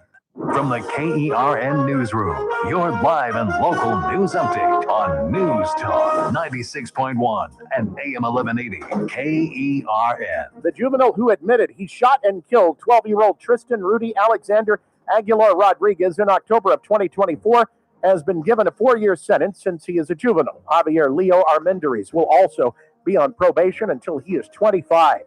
27-year-old Andy Burgos Garcia is headed to prison for 7 years for stabbing his brother in the neck and head back in 2024, he says, in defense of his sister and her boyfriend. He had faced a possible life sentence had he been convicted of attempted murder. A top prize of $1,000 is being given out tomorrow at the annual Bakersfield Kids Outdoor Fishing Derby at the park at Riverwalk. Everything gets started at 6 o'clock. Tickets are $25. I'm Chris Davis in the KERN Newsroom with news every half hour and when it breaks on FM 96.1 and AM 1180 KERN. All Americans should do what they can to prepare for the future. Donald Trump Jr. here with an important message. More and more Americans are looking for ways to diversify their hard-earned money, and gold is the perfect solution. For example, a gold IRA from my trusted friends at the Birch Gold Group lets you diversify your IRA or 401k into physical gold with zero taxes and zero penalties. You stay in control with a tangible asset that's held value for thousands of years. And right now, Birch Gold is offering a free info kit to help you understand how it works. Just text the word secure, SECURE, to 989898. There's no pressure, no obligation, just the facts. You can't predict the future, but you can be prepared, but only if you educate yourself. So take that first step right now. Text secure to the number 989898 today. That's secure to 989898. The Armstrong and Getty Show, weekdays noon to 2 on News Talk 96.1 and AM 1180 KERN. Now,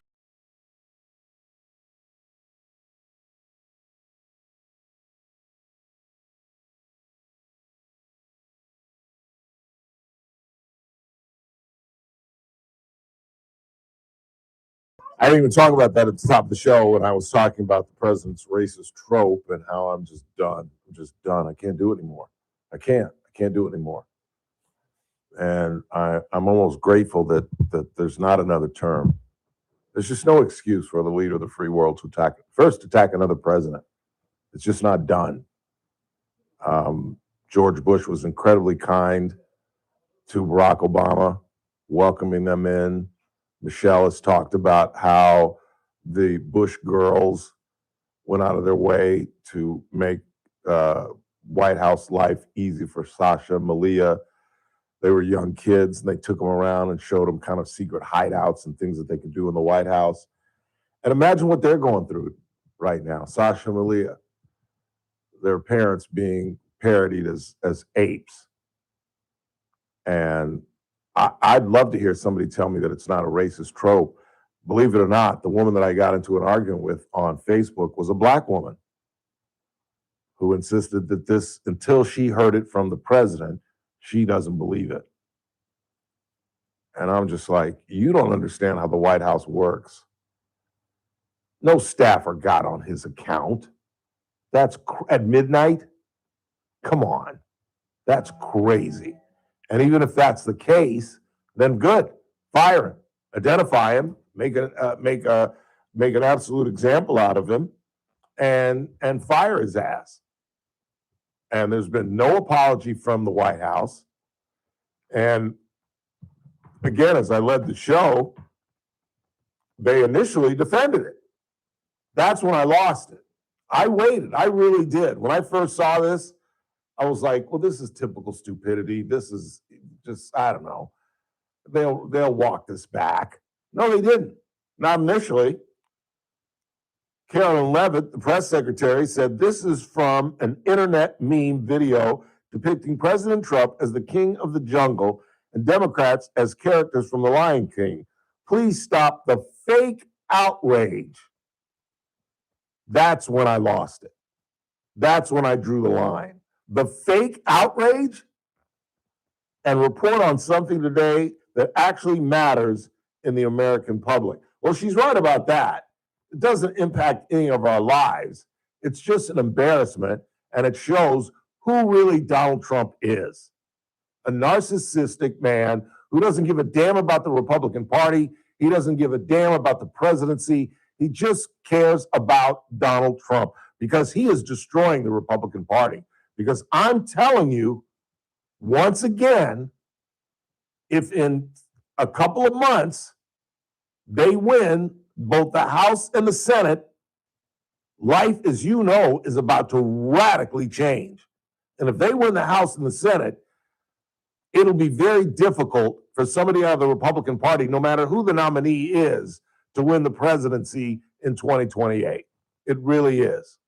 And now you're looking at Josh Shapiro, J.B. Pritzker, or God forbid, Gavin Newsom making the laws of this land, because he'll have the House and the Senate.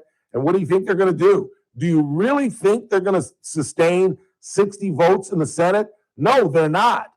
The minute whoever gets into the White House or whenever they win the Senate, they're going to kill the filibuster and they're going to ram laws straight down our throats with either a 50 vote and let the vice president break the tie or just a simple majority. And I'm telling you, they're going to pack the court. They're going to make Puerto Rico a state. So Big Bad Bunny can now be an official member of the United States instead of a territory. They'll make DC a state, which means there are 4 new Democratic senators coming to the now 104 member Senate. That's coming. You can bet on it. And before they do that, they'll try to impeach Trump one more time. You can bet on it. That's why this is also important. That's why the change in direction in Minnesota and with the ICE agents is so important. Everything that goes on in the next 6 months is going to determine the future of the Republican Party in the very near future. And I don't know about you, but I'm not looking forward to a Gavin Newsom presidency. I'm not looking forward to J.B. Pritzker in the White House or even Josh Shapiro, who I think is a good man, but is still a liberal Democrat. Okay, maybe I'm wrong. Maybe I'm wrong, but I just don't think I am. And this idiot idea of holding New York hostage, New York needs $16 billion to upgrade their transit system, and the president is holding him hostage. He wants Dulles Airport and Penn Station, I believe, named after him. This is after, again, as I mentioned, he put his name atop of John Kennedy's memorial, the Kennedy Center. He's put his name on the Donald J. Trump Institute of Peace. He put his name on a class, a fleet of battleships. He's got the Trump coin. He's got Trump drugs, Trump RX. He's got Trump gold coins. He's selling Bibles. He's selling tennis shoes. He's doing commercials, selling merch. He's just not presidential. And you know what? He just doesn't give a damn. And I'm not even going to get into what he and his family are up to in foreign lands. I mean, he makes the Bidens look like chump change and what they're railing in between Jared Kushner and Donald and Eric. I just don't understand it. He had one of the greatest opportunities because every president, every single president wants to have the opportunity that Donald Trump has. And that is following an absolutely incompetent president. So where if you just do C+ work, you're a genius because we've been used to F work. Joe Biden's presidency was an F.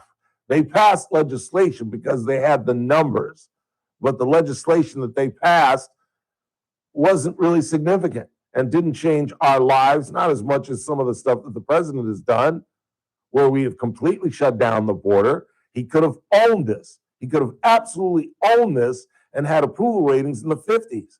But instead, ICE agents have made this thing into an ugly endeavor where American citizens are being rousted. Remember, that's always been my thrust in this thing. That's always been my main concern in this thing. You haven't heard me here talk about illegal aliens, although I think it's ridiculous to try to round up every single illegal alien. I think it would have been much, much smarter to have targeting, which is what Tom Homan is suggesting that we do now. But my argument all week long that you all have fought was the fact that American citizens are being asked to show their papers. American citizens simply walking down the street are being asked to prove that they're Americans. American citizens are being stopped because of the color of their skin and the tone of their accent. That's not the United States that I grew up in. That's not the United States that I want to live in. And this is a horrendous look. I don't care what you think morally. I don't care what you think of Mexicans. If you think that this is a winning equation and that we're going to run into November with momentum and just destroy the Democrats, you done lost your ever-loving mind.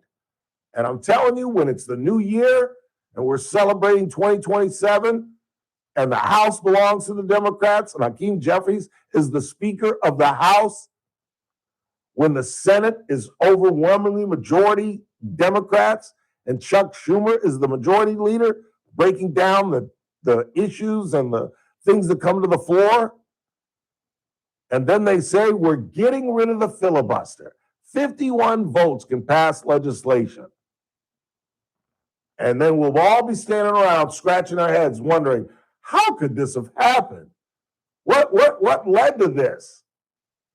Right now, these moments right now, the president who just did an incredible job in siphoning off black votes. You can forget about that now, Jack. I'm no Barack Obama fan. I think he was he represented the presidency well. I don't think he was a good president. I think in history, he'll be seen as a very poor president. I think he gets a C at best. But I think he represented himself well, given all the pressure that was on him as an African-American president. And don't think there weren't special eyes on him because he was a black president. Don't tell me that. Because I've never heard any president being criticized for the color of his sports coat. You remember that. He wore a camel-colored, a yellow beige sport coat, and they spent 2-3 days talking about that. And how unpresidential that is. But I guess putting your name on top of John Kennedy's memorial is absolutely presidential. Selling tennis shoes and Bibles, absolutely presidential. The Trump clock that he's selling, Trump watches. I mean, this guy has made the damn White House a freaking 7-Eleven. I'm just done. I'm just done. And if Josh Shapiro runs, I'm going to have a very difficult decision come 2028. I really am. Particularly if it's JD Vance. If it's Marco Rubio, I can commit to that. But I'm not sure I can commit to JD Vance. I need to hear an apology out of this White House. I really do. Let's go ahead and take our final break of the night. When we come back, Bo Jackson leaves us hopefully on a funny note. I thought it was funny. I think Chris thought it was funny. Oh, I thought it was hilarious. A couple of bites from Bo, who I still believe. What do you got, Chris? I still believe. Greatest athlete I ever saw. Greatest athlete I ever saw. And I got to see his final game. I was at the Coliseum when we beat the Cincinnati Bengals. And when he went down, I was like, this is not good. We might have screwed around and won the Super Bowl that year. We really might have. I agree that he was definitely one of the most athletic people on the planet. Who's better? But I think I have two names that might beat him. What do you got? Shohei Ohtani. No. You don't qualify it? Greatest baseball player, but I think he could play like basketball or something. I think could he play football? Could he run track? The track. Well, no. Actually, he could run track. He's fast. We all know he is fast, but Bo would be looking back. Bo's absolutely faster than him, but he did play outfield, and I don't know. For something. Oh, he's the fastest player since we got rid of Trey Turner. He's the fastest player on the Dodger club by far. And then the other one is obviously Deion. Even Deion says. That's what I'm saying. I concede Deion because even Deion says that Bo is better than him. Yeah. Which you don't hear very often, I'll tell you that, boy. He knows he can't tackle. Did you hear the Revis argument the other day? What do you mean, Darrell Revis? Who was it? God, I can't remember who it was. But somebody was on Up in Smoke, Hot Smoke. Smoke, yeah. What is it? All the Smoke. All the Smoke. I forget, it was some football player who tried to claim that Darrell. Oh, it was the wide receiver that played for the Chicago Bears and had mental problems. He's got the braids. Brandon Marshall? Yes, it was Brandon Marshall who tried to argue with, I forget who he was arguing with, probably that Barnes. Darrell Revis was a better cornerback and better D-back than Deion Sanders. And I was like, dude, you agree? No, I don't agree. I do not agree. But Revis was a monster. Oh, he was a shutdown dude. There's no question. Hall of Fame. But you know where? All right, let's say they're equal at cornerback as a D-back. Yeah, but what separates Dion, punt returning. yes, And once he 100%. got the football in his hands, no question. he was almost Devin Hester-like. He was a better football player. Absolutely. But I Absolutely. think they are even as corners. Matt Riley's checking in. Let's see what he says. Maybe Jack Robinson and Jim Thorpe, but Bo is the GOAT. Those are two good suggestions. Yeah, those are good ones. Because people don't realize what a great athlete Jackie was. Baseball was Jack's worst sport, just to give you a sense of what a great athlete he was. He led the Pac-8 in scoring in basketball. He was an incredible track star, just like his brother who finished second in Munich, or in Berlin, I think. Munich. Berlin? No, Berlin. Second to Jesse Owens. Quick timeout. Don't go anywhere. News Talk 96.1 and AM 1180 KERN. Coming up on the Monday edition of the Clay Travis and Buck Sexton Show, Dow 50,000. This Trump economy is rocking, but affordability. Whenever you're ready.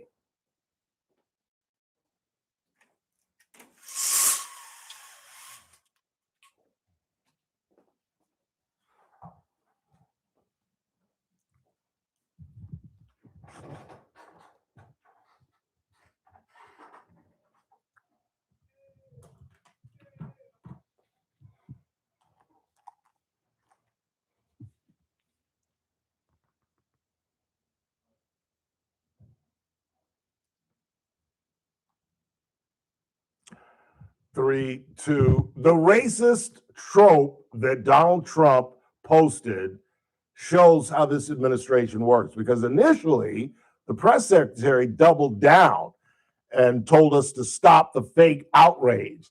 Then when they realized, this is serious, and even a black Republican has a problem with it, then they tried to put it on a staffer. All right, fine. Then identify the staffer and fire his sorry ass. But everybody knows at midnight on his account, this came straight from Donald J. Trump. What's Monday?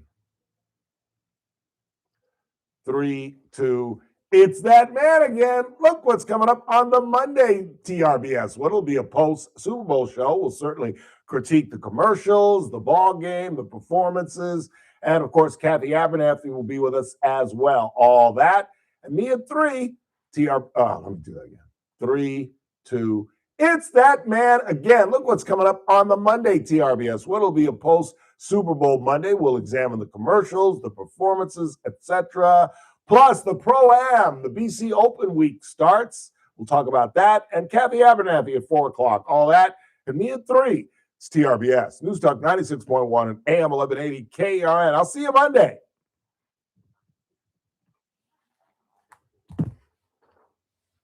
Top of the Pacific Division, presented by Grapevine, MSP, and 23 ABC. Doors open at 6, the puck drops at 7. Fun starts at just $15 at condorstown.com or by calling 324-PUCK. This is Condorstown. Got battery issues? Choose the #1 name in power, A1 Battery. We've got you covered with top quality batteries for every need. Cars, scooters, motorhomes, garage door openers, key fobs, golf carts, home alarm systems, wheelchairs, and so much more. If it takes a battery, A1 Battery has it. With multiple locations to serve you. Enjoy free diagnostics on batteries, starters, alternators, and electrical systems. Plus, get free installation with any purchase. First Friday of each month is free Key Fob Battery Friday. Family owned and operated since 1960. A1 Battery has been providing reliable, friendly service to Kern County. Need us in a pinch? We offer emergency services to make sure you're never stranded. Tell us you heard it on the radio and get 10% off your purchase. Call A1 Battery today, 589-1433 for the location nearest you, or visit online at a1batterycompany.com.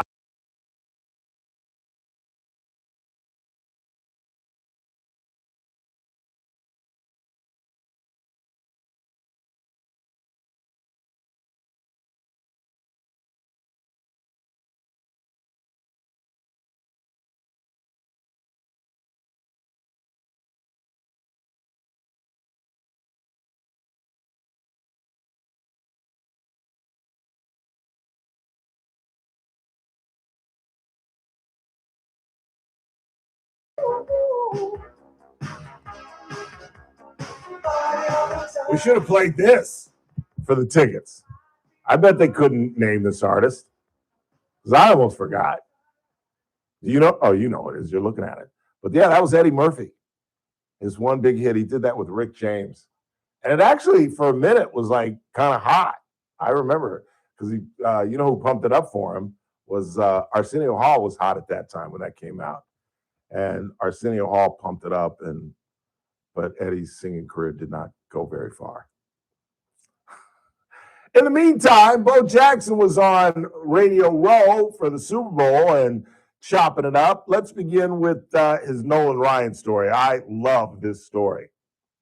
Where were you at with the Nolan Ryan versus Ventura? Did somebody bite you? No, he didn't try to bite me. We got ball sack on that? What do you mean, ball sack? Yeah, it's like a fake report. But yes, because what happened? We were lighting Nolan Ryan up. And me and Tim Raines said, he's going to hit somebody. I knew he wasn't going to hit me. Right. We're going to hit one of the younger guys. So he hit Robin Ventura. Now, before the game, we had a talk, say, hey, if you charge the mound, keep your helmet on. Yeah. Use your helmet as a battering ram. Right. Whoever the pitcher is, you take him off the back of the mound. He'll lose his footing because of the slope. If you drive him where his head hits the ground, he'll knock himself out. Wow. Then you got to knock two teeth out, hit him. And Robin did just the opposite. Nolan hit him with a 90-mile-an-hour fastball right inside. After he finished wincing, he looks at Nolan, and me and Tim Raines yelled no at the same time. So we're on the top step of the dugout getting ready. Robin flipped his helmet off first. We're like, no. He ran to the mound, got to the mound, and stopped. Like, what do I do next? That's when Nolan grabbed him in the headlock. And he wasn't punching him, but he was knocking on his head, knocking like this. Tim Raines was the first to get to the mound. Yeah. I was the second. So by the time I got to the mound, all the Texas infielders had Robin and Nolan surrounded. So I hit the mound, jump up to go over the top. And as I'm coming down through the middle, it's like the Red Sea party. And I damn near broke my neck on the rubber. Oh, no. Because they got out of the way. Then I look up and somebody's pulling Nolan out the crowd by his shoulders. And I'm trying to grab his legs to pull him back into the game. But I couldn't get him. It was a fun day. I love Bo Jackson. I do. You can see, though, he's still struggling a little bit with the stuttering. But he did that on his own. He didn't go see a physician or a therapist or anything. Just absolutely just willed himself to stop stuttering. But again, at the age of what? I bet he's 60, 61. Here's one more before we go. I can't even remember. What was your welcome to the NFL moment? Oh, yeah. I don't know if it was my first year or second year. Got hit right here and then short-circuited everything. The ball came loose. I fell on the ball, which made me cradle the ball. Don't let him get the ball. So I had to tell myself, get up, get to the sideline, and clear your head. So I got up, unfastened the chin strap, get to the sideline, just sit down. And as I sat on the bench, as soon as my butt touches the bench, somebody grabs my arm and says, "You on the other side, ML," and pushes me out on the field. Wow. Yes. So you went to the wrong sideline. I went to the wrong sideline. And I got to the sideline, and they got Steve Berline, Steve Smith, God rest his soul, because he's no longer with us. He was my blocking fullback from Penn State. It was their job to ask me questions because we didn't have this concussion protocol back then. The concussion protocol back then was, if you could tell us what you do on this play, then you're good. And I didn't know that. And this happened the end of the first quarter. I didn't play the whole second quarter because they were asking me questions. I didn't know that I was married. I didn't know that I had 3 kids. I didn't know what day it was. And Steve Berline asked me, this is what got me back on track. He said, "When's payday?" I said, "Monday." And so that brought me back. Okay. And I'm watching the police. This in Raider Stadium in the Coliseum. So I'm watching these police officers, and they're all running. And in Raider Stadium, if you come there as a visitor for the other team, and if you say something, you know what happened. Yeah. So the cops are running, trying to break up fights. All of a sudden, I hear a gunshot. Pow! And everybody duck. And I see my teammates running. And Steve Smith gets up. And I'm like, "Smitty, where is everybody going?" He said, "It's halftime, fool. Follow me." So I grabbed the back of his jersey, and he took me to the locker room. I don't know. I thought that was funny. You know, that actually happened to me. I didn't go to the other sidelines, but I got my bell rung, and I don't remember getting up, and I kind of came to, and we were playing Flint Ridge Prep. The golfer, what's the golfer? Colin Morikawa's alma mater, and our arch rival. It was homecoming, and I got stuck by Matt Kessler, my fullback, and our middle linebacker hit me on the side of the jaw with his helmet. He speared me by accident. And I don't remember getting up. All I remember is one of the Flint Ridge players pushing me, and I was like about to fight. And he's like, "What's wrong with you? Get out of our huddle." And I was like, "Oh, sorry, dude." I had walked into their huddle and don't remember getting up. I don't remember standing up. I don't remember walking to their huddle. I just remember being pushed, and then that kind of jogged my memory. And I was like, "Are we about to throw blows?" And I'm looking, and I'm surrounded by Flint Ridge players. He's like, "Get out of our huddle. What's the matter with you?" I was like, let's read a text message, and I'm going home. Odd question, but I'm curious as to why different species have different names for offspring versus all of the being having all just being having a baby. I know. She corrected me. The term for having eggs are fledgling. I didn't know that.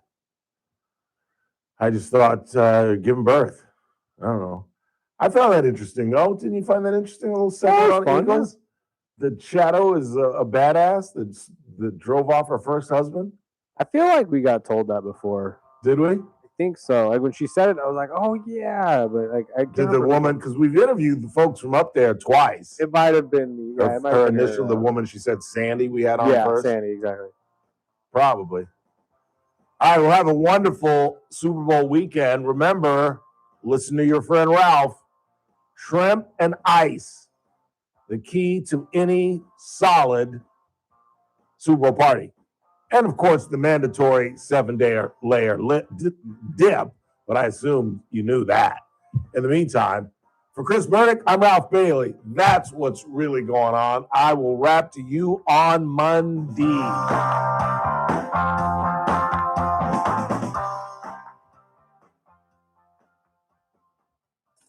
This is AM 1180 KERN Green Acres. This is 96.1 FM Bakersfield. Online at KERNradio.com. News this hour from Town Hall. I'm Keith Peters in Washington. The Justice Department says a key participant in the deadly 2012 attack on the U.S. compound in Benghazi, Libya, has been taken into custody and will be prosecuted in connection with a rampage that killed 4 Americans. FBI Director Kash Patel says this capture sends the world a message. If you kill an American citizen in an act of terrorism, we will hunt you down. We will bring